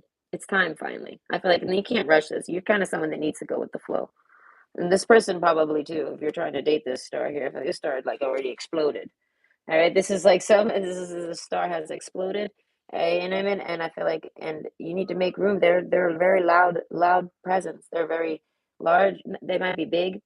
If they're not, I feel like they're just very big personality. You might be big or just have a big personality, but this person, I feel like it's all about the personalities. You both got really big personalities. You both are very funny. You both make a great pair. You both make a great match. It's like a match make. I don't know. You guys got matched somehow. I feel like strangely, like y'all found each other strangely. All right, justice card. You feel like this is justice. I don't know. You had a really shitty ex, and this guy is like 10 times better than any of those exes will ever be. And I feel like in the comic card, they might not do nothing. They might just make you laugh, and this is enough to make your penny so damn wet. You're just like, I love this. I don't know. I feel like, and if you're a man, no, this woman is so relatable and comfortable and nice. She's nothing like your ex. I don't know. So I feel like a lot of you, your relatives are like, oh no, don't date her. She's gonna be just like your ex. I feel like because maybe maybe got to look to her, and then she's got like a that's why I said this dude's got crocodile energy. This woman, whoever they are, whoever this date is, they got this crocodile energy too. You do too. So I feel like you're not bothered by it. I feel like however bad this person could be, I feel like you can handle it. Okay? I don't know. You can see that they're able to charm the comic, and I mean they're able to do something. They charm you, and I feel like a lot of people try to charm you. I feel like all genders, all preferences, it doesn't matter. Small, short, big, swim, anything. They all try to flirt with you. Okay. The axe card, I feel like, no, you're like picturing like a lumberjack. Oh, I'm wearing my lumberjack shirt today. Listen, someone call me a lumberjack. I was like the sexiest lumberjack you'll ever fucking see. Motherfucker. Call me a lumberjack. Yeah, how dare he? He's just jealous. It was a boy, and I know he was jealous because all he did was blow kisses at, not at me. He would just show off his lips to me. I'm like, why are you showing off your dick suckers to me? Anytime a man shows off his dick suckers to me, I'm like, Jesus, there's no penis in the room, and you're already competing with me. Goddamn. And no, you'll never suck it as good as me. You can only dream. All right? Either way, the doctor, the comic. All right?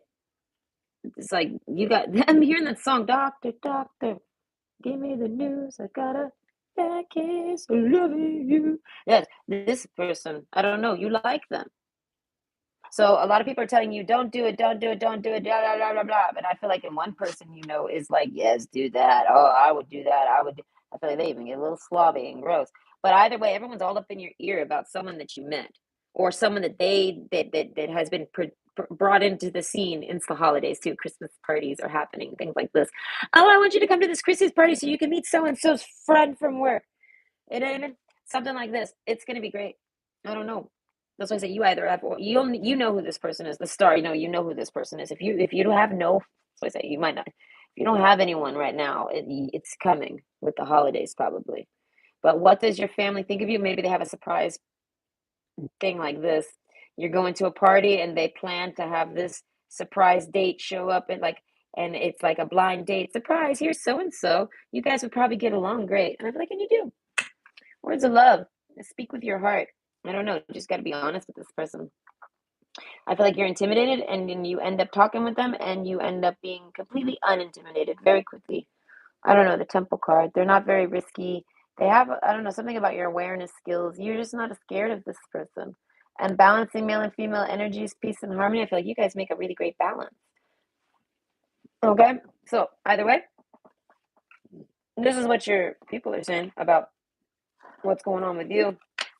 A lot of them want you to date someone, and a lot of them don't want you to date someone. But overall, they all want you dating somebody. Okay, and they all got their own opinions, and I feel like, and they all got their own picks. Like, I feel like you're going to a party, and each one of them brought a bitch for you to date,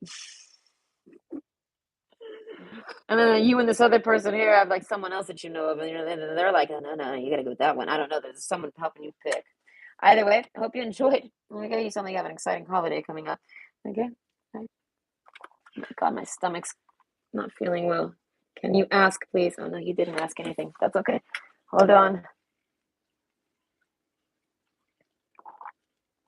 I gotta go take round 2 on pancakes. It's gonna be delicious when I do this. Okay, option 3.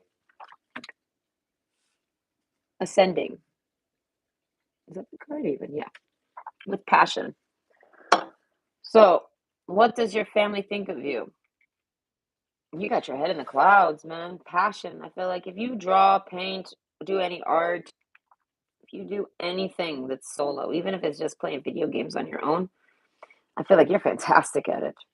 All right. I feel like you're someone that's probably better on your own.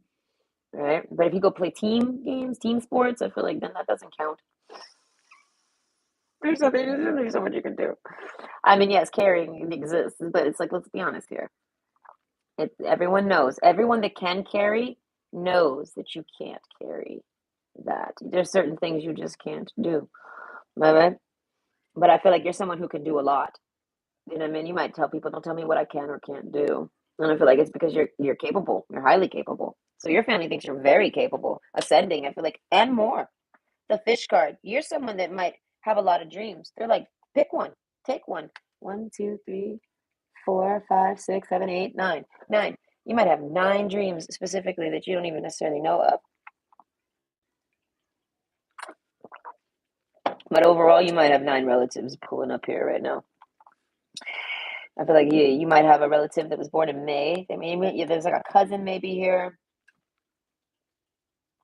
Temple card. There's a Jesus here. Everyone's got a Jesus in their family. Who's Jesus is here? All right, which one of you is here to come dance on the streets? But no, picture plans, insight. The answers are there for those who look. You're someone that goes and gets the answers. Ascending. You're a higher learning, higher level learning, higher learning, right? That's not university level learning, higher learning. I want to say all sorts of things. Everything that the darkening card covers up. Everything that the darkening card covers, right? This is, I feel like, what you have insight in. They like you. You're knowledgeable. You're someone that relatives can go to and get info. Risk, though. Gardenia and awareness and risk. I feel like you're capable of doing magic. Darkening. I feel like you could do all sorts of magic. I feel like, but you don't. Risk. You're like, no. It's not even about a risk. It's about the price. You're someone that can craft spells. When you're someone that can craft spells, you can see the price. If you're someone that can just read spells or interpret them, you might be able to see the price. See what I mean? But overall, if you're someone that can create them, you know the price. You know the price. You know the value. You know what it costs to push that out there. Okay? It could be a lie. It could be an agenda. It could be candle magics and things like this. Whatever energetic you're pushing out in there, whatever you've done, it's to trigger your mind, by the way. It's to make your poltergeist kick in and do it for you. Because that's your subconscious is the powerful thing here. So learning how to work with it, which is your higher self, and I meant learning how to work with that, you're a very powerful person. So a lot of people have to trigger it. They use smells, they use flames, they use all sorts of ways to trigger their greatness. Do you get what I mean? Perfect example. Okay, I tried to do this staring contest on, I keep wanting to call it Twitter, but on, listen, I'm new to TikTok. I'm like only like on day 4. All right, but either way, uh, it's a staring contest with a dial. I try to do it. I can't get past 300. I don't know what the fuck's wrong with me. I was having an autistic moment. I was or not a non-aut. I was having a normie moment. I don't know, but I was like, I had smoked too much weed. I'll be honest with you. That's got to be what it was. I was heavily sedated, and I had been up for about 23 hours at this time. So I decided to do it later when I wake up because I just could not keep it past 300. I try it later, and now I realize I can. So I was like, oh shit, I need to try this for reals. And then I like start to get mentally burnt out, and I'm trying to at least make it to the end of the video, right? That's all I'm trying to do. Just make it to the end of the video. So I started to burn out, and I just started doing some weird shit with my eyes to try to cool them down and like just distract my mind, like placebo it, that bitch. And I do this, and it works, right? I always do this when I do staring contests, and it always makes the other person laugh, and they always say I'm a cheater, and I'm like, well, I wish there was a way for me to do it without telling you I'm a cheater because it's just trying to, it's just my way of keeping my eyes wet. I get them wet, so I don't need to blink. And I mean, so that's what I say. Is it cheating? No, I feel like it's just crafty thinking. Sun's splendor. They find you to be great. They think you're so smart. I feel like if you're married, they really like whoever you're married to. Most of you, you're not. They want to see you get married to the perfect right person. This is another, like almost like with pile two. But overall, darkening and ascending. I feel like you like alone time. This is helps you with your ascension. I feel like passion. I feel like you like people.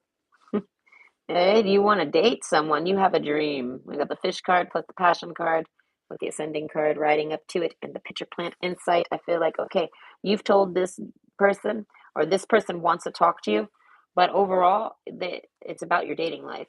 And you have like some type of dream that you want to do, or you have a dream ascending. You're trying to reach something and you're doing it. I don't know.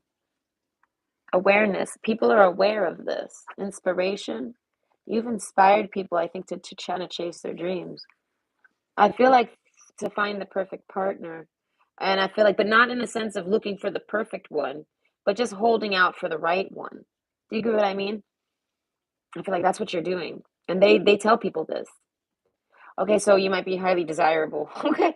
And people ask your family, hey, what's up with your brother? Or hey, what's up with your sister? Or hey, what's up with your cousin? Or hey, what's up with that guy? Or hey, what's up with them?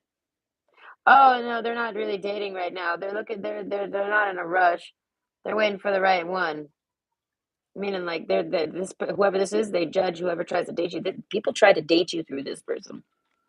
And I feel like this person's like not interested in being your dating advisor or whatever. Not advisor, but you know what I mean, your medium. And then people talk to you like the stepping stone, eh? The castle. They like your house. I feel like big or small. You are the queen of your castle. If you live alone, they talk about how they're talking to someone. I don't know. I feel like they're talking to potential suitors, but not the ones that they've chosen for you. This is like dudes or girls that come up to them and try to get information about you. The fish card. Oh my God, you're like a dream come true, like a dream lover. You must be really pretty, male or female. You must have a really pretty face. Hey, I'm starting to blush, so it must be real. You must be really pretty. Something with your eyes. You're very intimidating. Or maybe you just got really pretty eyes. Maybe people give you lots of compliments on your eyes. Something like this. This is a green card. You might have greenish green eyes. We have a lot of green on the table overall. Every pile did. So I want to say green is a really strong color overall for the whole reading. But for your pile particularly, I'm thinking it might be your eyes. Okay? A lot of you might have green eyes. Insight.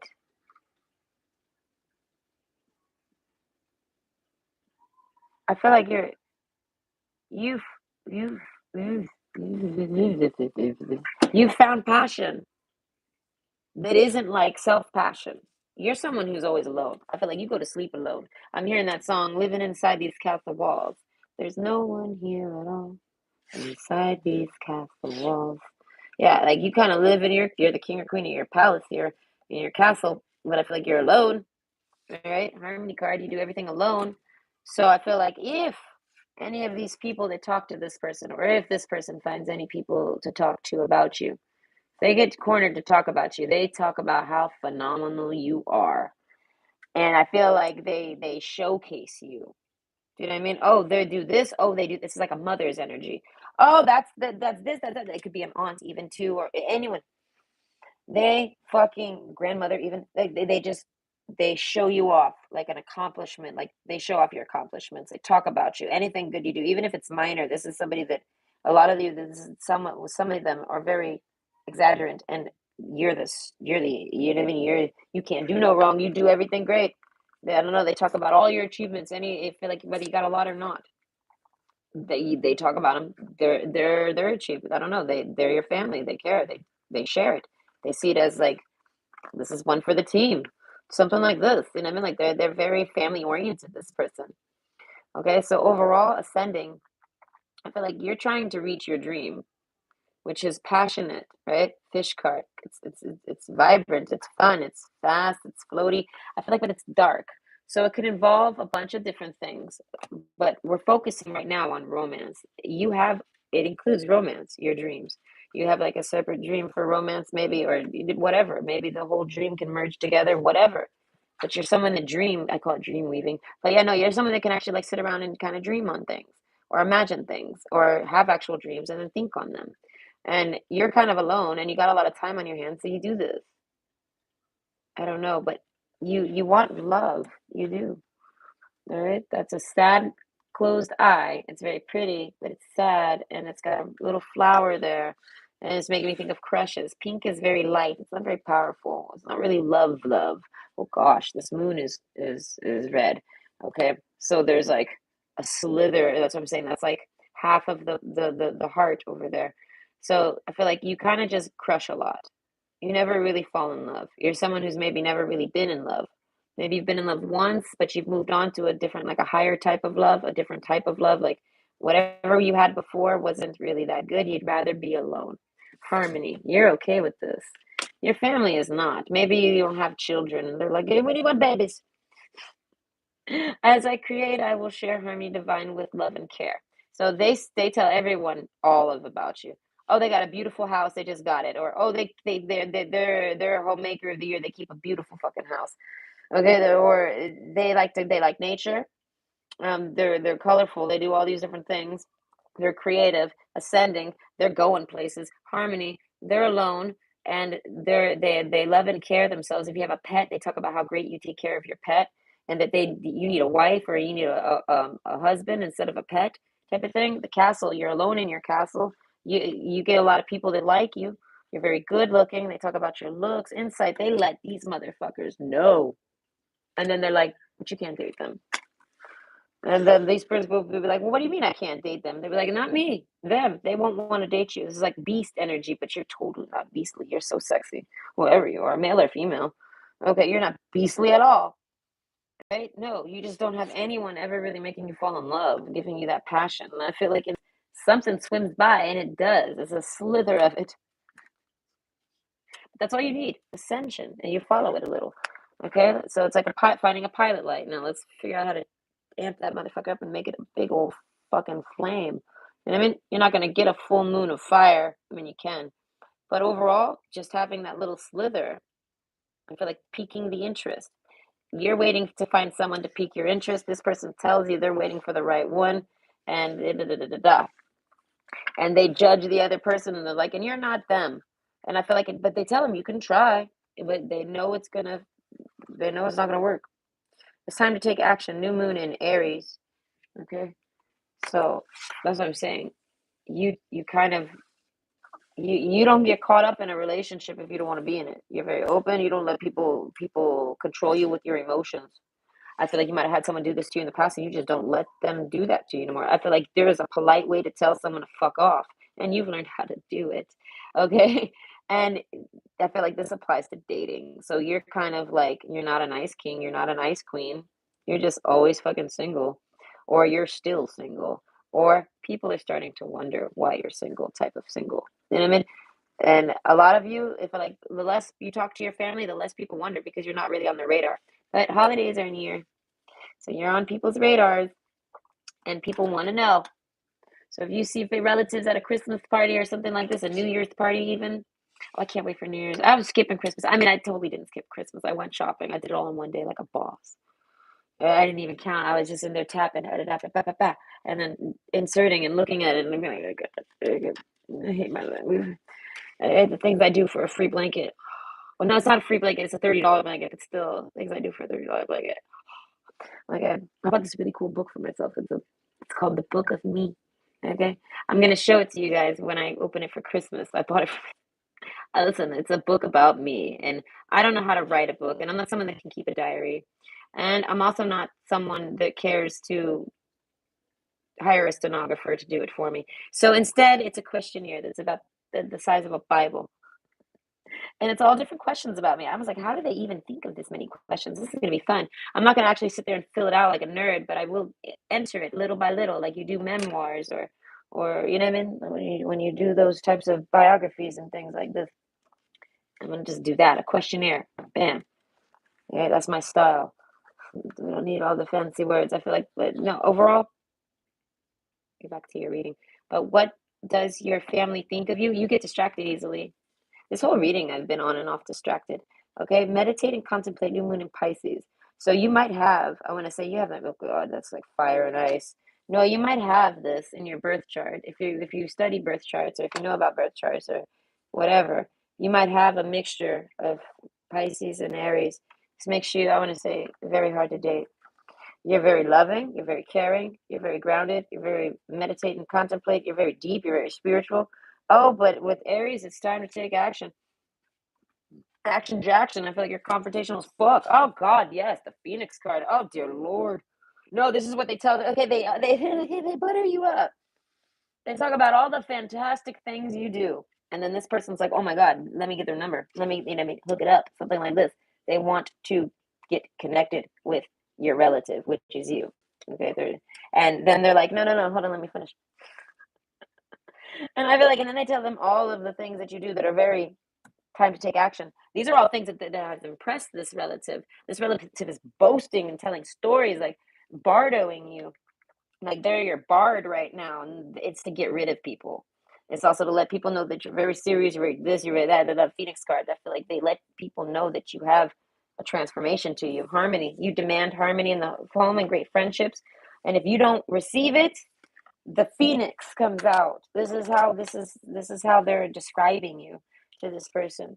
Okay, I feel like one particular person has asked, if not many, but this is overall. If it's many, this is how it goes. And I feel like it became like this. Like overall, more and more people started trying to ask this person about you, and then they had to develop like a quick like game plan to just get them the fuck like a wingman. But they don't. It's because they don't approve of any of these people trying to date you.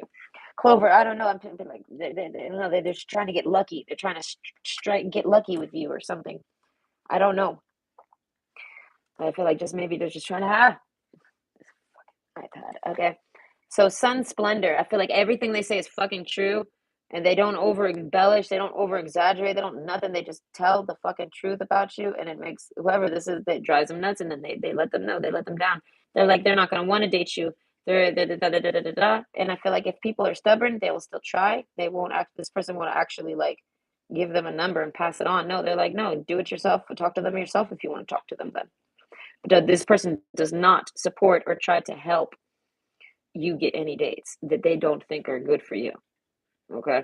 They literally just, but they don't get involved. They're not going to sit there and tell this person what to do and tell you what to do. No, they're just not going to give a helping hand. They're not going to be like, okay, yeah, here's the number.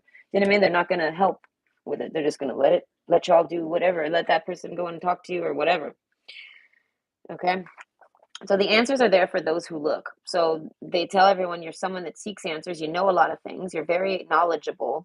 The temple card, you might be religious. They mention your religious or your belief systems at least. Darkening, they tell you, they talk about maybe some dark things you've been through or some things that they just feel like they should for that person. I feel like this is for people now. We're switching the energy here. This is if people actually approach this family member and talk to them about you and they do approve about you. They try to let them know all the same things, so that way they're prepared. They don't hide nothing from this. They let them know you're like a phoenix, All right, and I feel like that includes all sorts of things, psychic abilities and powers and all sorts of things. It's unique to each one of you. But the sun's splendor, I feel like, and they see it as if someone actually still wants to date you and they approve of them. The darkening card and risk. They tell them basically things that have happened in the past with you so that they know, like, basically you might have a temper or you just transform or maybe you're just very smart. Like I say, I'm picturing like Jean Grey. You might have had phoenix moments in life and this person knows about them, has witnessed them. I feel like they let them know basically you're not crazy, you're not anything like this. You just have moments. This is somebody that like tries to talk to this person to try to get them to want to date you. This is like when they meet someone that, and I feel like, and they're plenty interested, they don't need any of this, but this is part of their talk. Trust. I don't know. Okay, the robin trusts her wings, not the branch she sits on. So this is somebody you trust. Okay. So this is also, okay, if this is a relative that has the same attraction to the same gender as you, okay, they may have sabotaged a relationship behind your back. I'm catching like a tug and go here with this trust card. You trusted them with something, and they're trustworthy, but they found someone perfect for you that asked for you or talked about you, and they did not pass it on. They kept it for themselves or something like this.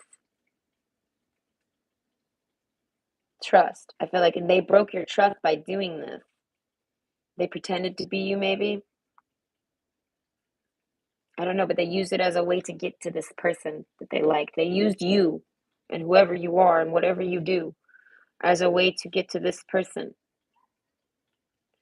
I don't know. So I feel like they might have been trustworthy in your life, but they're not really anymore, not with whatever situational values that are in your going on with you right now that have changed, that aren't necessarily the same as what they're. Either way, insight. I feel like they want to tell you this. They want you to trust them and love them and everything like that. They have an explanation. They didn't break your trust to do it. They just kind of got mistaken as you or something like this. They got a story. They want to tell you. It's time to take action. It's bothering them. They really want to tell you. Meditate and contemplate. I feel like it's going to upset you. You really like this person. Oh, yeah. No, no, no, no, no. You really, really, really liked this person. The Phoenix card. You thought this person hated you. One of the. This ex, whoever they were, I feel like they're not even an ex, maybe. Either way, sun splendor. I feel like the truth comes out finally. I don't know. And I feel like meditate and contemplate. You just think on the truth. You take this insight. So a lot of people, okay, a lot of your family members talk about how you're kind of down and you love, Clover card. You're really lucky in love. Like you get a lot of people attracted to you. So this person lets everyone know, oh, a lot of people are attracted to them. They're very good looking. This person tried to date them. That person was trying to date them. They don't really want to date anyone unless it's true love and this that. They explain it all. They're like, and they're very rough and abrasive, and they will. Phoenix card. They will have a transition on you if something happens, and and the Clover card. I feel like, and they're just trying to relax. So basically, they're like, they don't want no dramas and things like that. They just talk about you to the person, and the person still likes you and wants to date you. Okay, but they've done this before where a person came to you and they were like, oh, no, no, no, they're not available or something like this. Or they just straight up acted like they were you from the start somehow if they could. Either way, ascending. So you might ascend from this relative and you might not want to talk to this relative too much anymore. They might not be a literal relative. They might be like just some type of longtime family friend relative, or they're just a really bad relative to you. I feel like I'm not sure. That's very slim for most of you, but it's possible. Okay, the ring card, Ace of Wands. Okay, okay, they might have married her. Okay, they might have married this woman. I don't know. They somehow snuck around and did something. The ring card, and then the lady. Okay, so a commitment. They're saying that go ahead and if they tell everyone you can talk to them if you want to. You can make a commitment. I'm not their gatekeeper for dating. This is like a brother or a sister, and people are like, hey, can I talk to your brother? They're like, go for it, but let me tell you about my brother. All of it, the good, the bad, and the ugly. And I feel like if this person likes the person that's asking, they're gonna really make it good. And I feel like, and if they don't like the person that's asking, they're gonna make it so good. And they're just because they already know you're not going to be interested, you're going to get rid of them right away. All right, like you're just not successful career. No, like you're career driven, ascending. I feel like you're moving up. You're doing something. You're going somewhere. You're not going somewhere. Listen, this girl, okay, she might have balloons, and it's bringing her up, right? Transcending obstacles, learning, expansion, new phase, preparing for union. So as I say, you're on a higher level of love, learning, dating, everything. And this relative knows that basically. I feel like now. And I feel like, and you're very hot and cold. You might be real hot for a guy or a girl. You see them, they're really pretty. You start to talk to them. You get real deep with them a little bit. You meditate and contemplate. Give it some time. You guys kind of go under the surface together. You don't necessarily start having the sex, all right? But you go deep. You don't just see someone and you're attracted and you take action. You actually start to have a conversation and see how the flow goes. Okay, now if those two fishes do not continue to keep swimming together, then one is not interested. Am I right? So I feel like if the flow fails, so does the time to take action. It's time to take action again and get out of that circle. So I feel like you're real quick and you don't get caught up in circles and cycles and shit. Like you're real quick, you'll cut a bitch off quick. Something like this. You're real quick to cut a bitch off. So I feel like a lot of people try to test you, challenge you. They try to, you know what I mean, see if they could, you know what I mean? Like I always tell people, melt the ice queen's panties or something. And I feel like, and your panties are plenty hot for fuck, I don't know, fuck that. I feel like, but not for them. As I say, you somehow ward them away easily. A lot of people don't even bother. They lose, they can't. But overall, whoever this is, somehow they do some type of break in trust, and it has to do with a date you would have really liked, or a date that really, really, really liked you and wants to date you, and they're kind of blocking it. The castle card. No, I don't want that guy. Like if you're a woman and this is like a brother, they don't want him dating you. They just don't. No, you're better than him. You're better than that. They see it as no. And I feel like, and because they're taking this stand, I feel like it's because they just don't like that person. You know what I mean? This isn't an ex. This is just maybe someone that's trying to date you. And no, it's almost like I'm hearing, like, no, I don't want you dating my little sister. Or something like this. Like, no, I don't want you dating my brother. No, no, I don't want you in my family. Not necessarily. They might not be angry like this about it, but they just don't want that person because they've seen what that person does to people that they date, male or female. And I mean, and they do not want it going to my sister. I mean, this is like mostly a man, but a lot of you, it doesn't really matter. It's just how it's echoing. They will not. They'll keep blocking it. So that person has to talk to you themselves. And I feel like, and they're blocking themselves, but bam, bam, bam, bam, bam, bam, bam. They're like trying to play date chess with you, trying to date you and help you figure it out and things like this. I feel like they give up. It's real hot and cold. I feel like only for them. I feel like you don't even notice it. You're meditating, contemplate. I feel like this person's trying to take action on you and you never even fucking notice it because you're always in a state of meditation and contemplation. And it's because you're sitting at the home at the castle doing nothing all the damn time, waiting around for romance. And this person wants to give you romance, you just don't see it. And I feel like it's because of their angle. Their angle to try to make you see it is not of your league. They can't catch your eye. And I feel like they got to keep stepping up each time. They got to step it up one more time, step it up one more time. Try to get your attention. Try to get you to notice. Try to get you to see it. Try to get you to open your eyes. Try to get you to look up. Try to get you to notice. Try. Okay? This person might have a lot of money, so they think that this gives them value. Maybe. And I feel like if your relative is directly blocking it, I feel like it's because they're just not a nice person. I feel like a lot of you, this person might not even have real papers. Okay? If they like you, the lady card, I feel like they've known you for a long time, or they feel like they have. They've like watched you grow up and watch you glow up, watch you grow up or glow up or both. Okay, and they want to marry you. Phoenix card. Oh my God, you have the biggest transformation. So I say there's a glow up thing, and then this person shows up, and whoever this relative is, they're like, no, no. Back then you didn't want me. Now I'm hot. They all on me. Okay, no, there's a sense of this person can see it. Their relative can see it. They're just pocket watching, clout chasing, doing something. They're not for you. They're not of your level. And I feel like you're not even looking, so you're fine.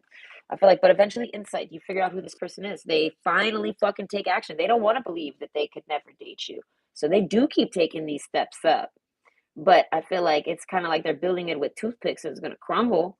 I feel like they're going to finally talk to you. I feel like successful career and all. I feel like you as an independent man, independent woman, whatever you are, all right? Whichever one you want to claim, independent person, right? You're crushing to this person because they're not in the slightest. And they fall, they crumble, they got to build back up to you. Phoenix card. I feel like unless this person is a phoenix, they'll never date you. All right?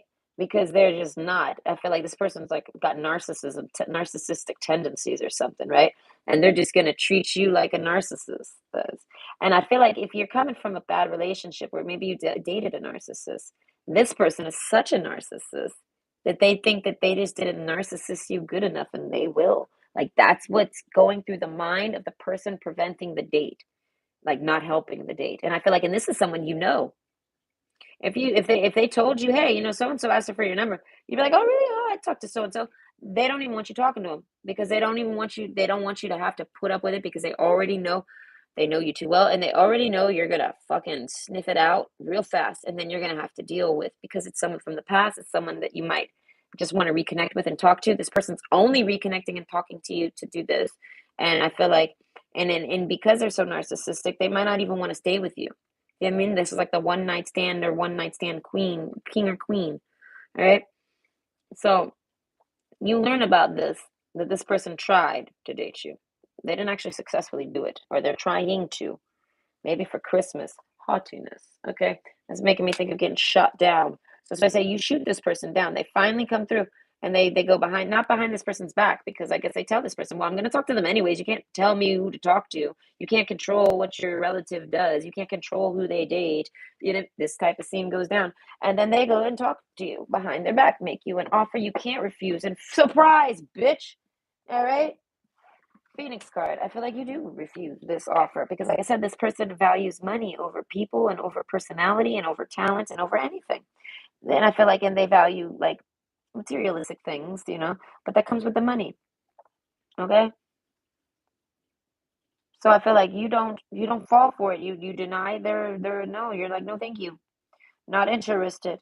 And your relative was like, I told you they wouldn't be. So don't be mad. That's what it is. They don't want it to ruin whatever they got. They got their friend. Or I mean, it's like their friend or something like this. They got their friend and they got you. And they already know you're not going to want them because of what they know their friend is. Their friend's going to come in and try to not be that, and that your relative doesn't want to be that person in between that knows that their sister or brother is dating a dirty dog or a dirty whore. Do you know what I mean? They don't want this. So they're like, no, no, I'm not hooking it up. You know what I mean? I'm not doing it. And they tell that person, don't do it. They're going to embarrass you. They're going to, haughtiness. They're going to shoot you down. They're not going to want you. They're not going to like you.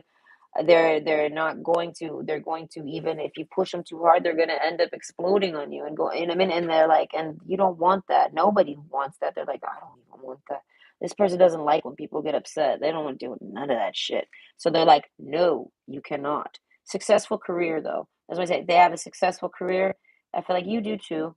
This is what's making this person come for you. I feel like you did not pick this person. This is somebody, a family friend, literally. Wait. Yes, a family friend, a friend of the family. And I feel like, and you know them from the past, possibly, right? Or maybe you don't know them at all. It might be someone that this family member has met in the meantime. You know what I mean? Something. Risk. Them. No, no. They're like, it's a risk for that guy. Or if you're the girl, you're like, no, no, it's a risk to date you as this type of person. So this person sees you as you're going places, and this person's going to pull you down, hold you back, pop your balloons, try to keep you like from doing anything for yourself, and lock you up in a castle. You know what I mean? Like, and shut you. Like it's going to be like the same thing that you already went through. You're looking for the right one, not the right now, not the hot one, the smoking one, the sexy one that you're looking for, or the rich one or the poor one. You're looking for the one that just you could be around. That's it. I feel like that you can have a good flow with, and I feel like you're very hot and cold with everybody, and you're trying to find someone that you can be hot and cold with, but it's green. It's very chill. You know what I mean? Hot is when you're horny, and cold is when you're snuggling because you're cold. You know what I mean? Like there's never any like issues. It's just the two ends of the polarities. And the castle card grounded, it's cozy. All right. That's why I say you want a relationship that fits yourself because you can't date those types of people. And I feel like and that he's that type of person. And I feel like you're gonna expose it and then you're gonna be angry and then this person's not gonna like you and that person's gonna be it's gonna be drama that this person just doesn't want. So I feel like it ends up happening on its own though. It was destiny. This person needed to make an offer to you and you had to shoot them down. And I feel like whether you like them or not, I feel like you shoot them down just because you're not trying to deal with that. It's too confusing, too noisy, too hot and cold. It's too unfamiliar. It's not cozy enough. You're having to force too much to talk or to the flow is not happening. It just doesn't. And then you have to be honest with this person. I feel like, and this person might be kind of a clinger or something, or they shit talk the people that they break up with. Your relative don't want to have to deal with that. Your relative does not want to have to be friends with that person while they're dating you. Just that simple. That's how much of a fucking pig this person is. So overall, I feel like you trust your relative. So that's what it is. They didn't do anything wrong. They didn't break your trust. This is what it was. They spilled the beans. They wanted to know. You wanted to know inside. What did they do to me? They didn't do anything to you. They're trying to help you not have to deal with this person, and you're probably like, oh, okay. Well, thank you. I don't know, or maybe you like took care of it yourself. You're like, oh, well, thanks, but I took care of it myself too. And they're like, okay, whatever. The point is that your relatives think that you're someone that's extremely desired and you should be able to find someone to date and hopefully you do it soon so that any of their friends and family or not friends and family any of their friends or people at work or colleagues or any of these people can stop asking about you because they're tired of it. They want to show you off, they want to talk about you, but they want to be able to be like, oh, but they're not single though. Like, oh, are they single? No. End of discussion. But they get to talk about you. Do you know what I mean? So I feel like they're even kind of hoping that you'll end up dating somebody before this person comes in because then you can't talk to her now. They're dating somebody. You get what I'm saying? So, what does your family think of you? I guess for pile three overall, they find you to be exhausting, but they love you and they protect you and they care about you and they want to see you happy and they're looking for dates for you. They're not looking for dates. Right? They're looking for a guy that just doesn't fucking piss them off, I want to say. And then if it does, they don't piss them off, then they send them your way, kind of. Something like this. They kind of promote you to them and see if they will, and then they are. You know. So overall, you've only had you got this one person who's been trying to date you that they've been trying to keep you away from. Okay, so that could have already happened, or maybe will happen. I really don't know. But no, is there any chat? No, there's no chat. So either way, I hope you guys have a great day. I might do another video tonight because I got a lot of energy, but I'm gonna go eat some pancakes if it might make me fall asleep. If those pancakes are, if I make them good enough and dense enough, I might fall asleep on them afterwards. So if I do that, I don't know. I might make a midnight movie, no, a midnight video, and we could do another reading in the middle of the night or something like this. I like to do that whenever. But either way, hope you have a great day.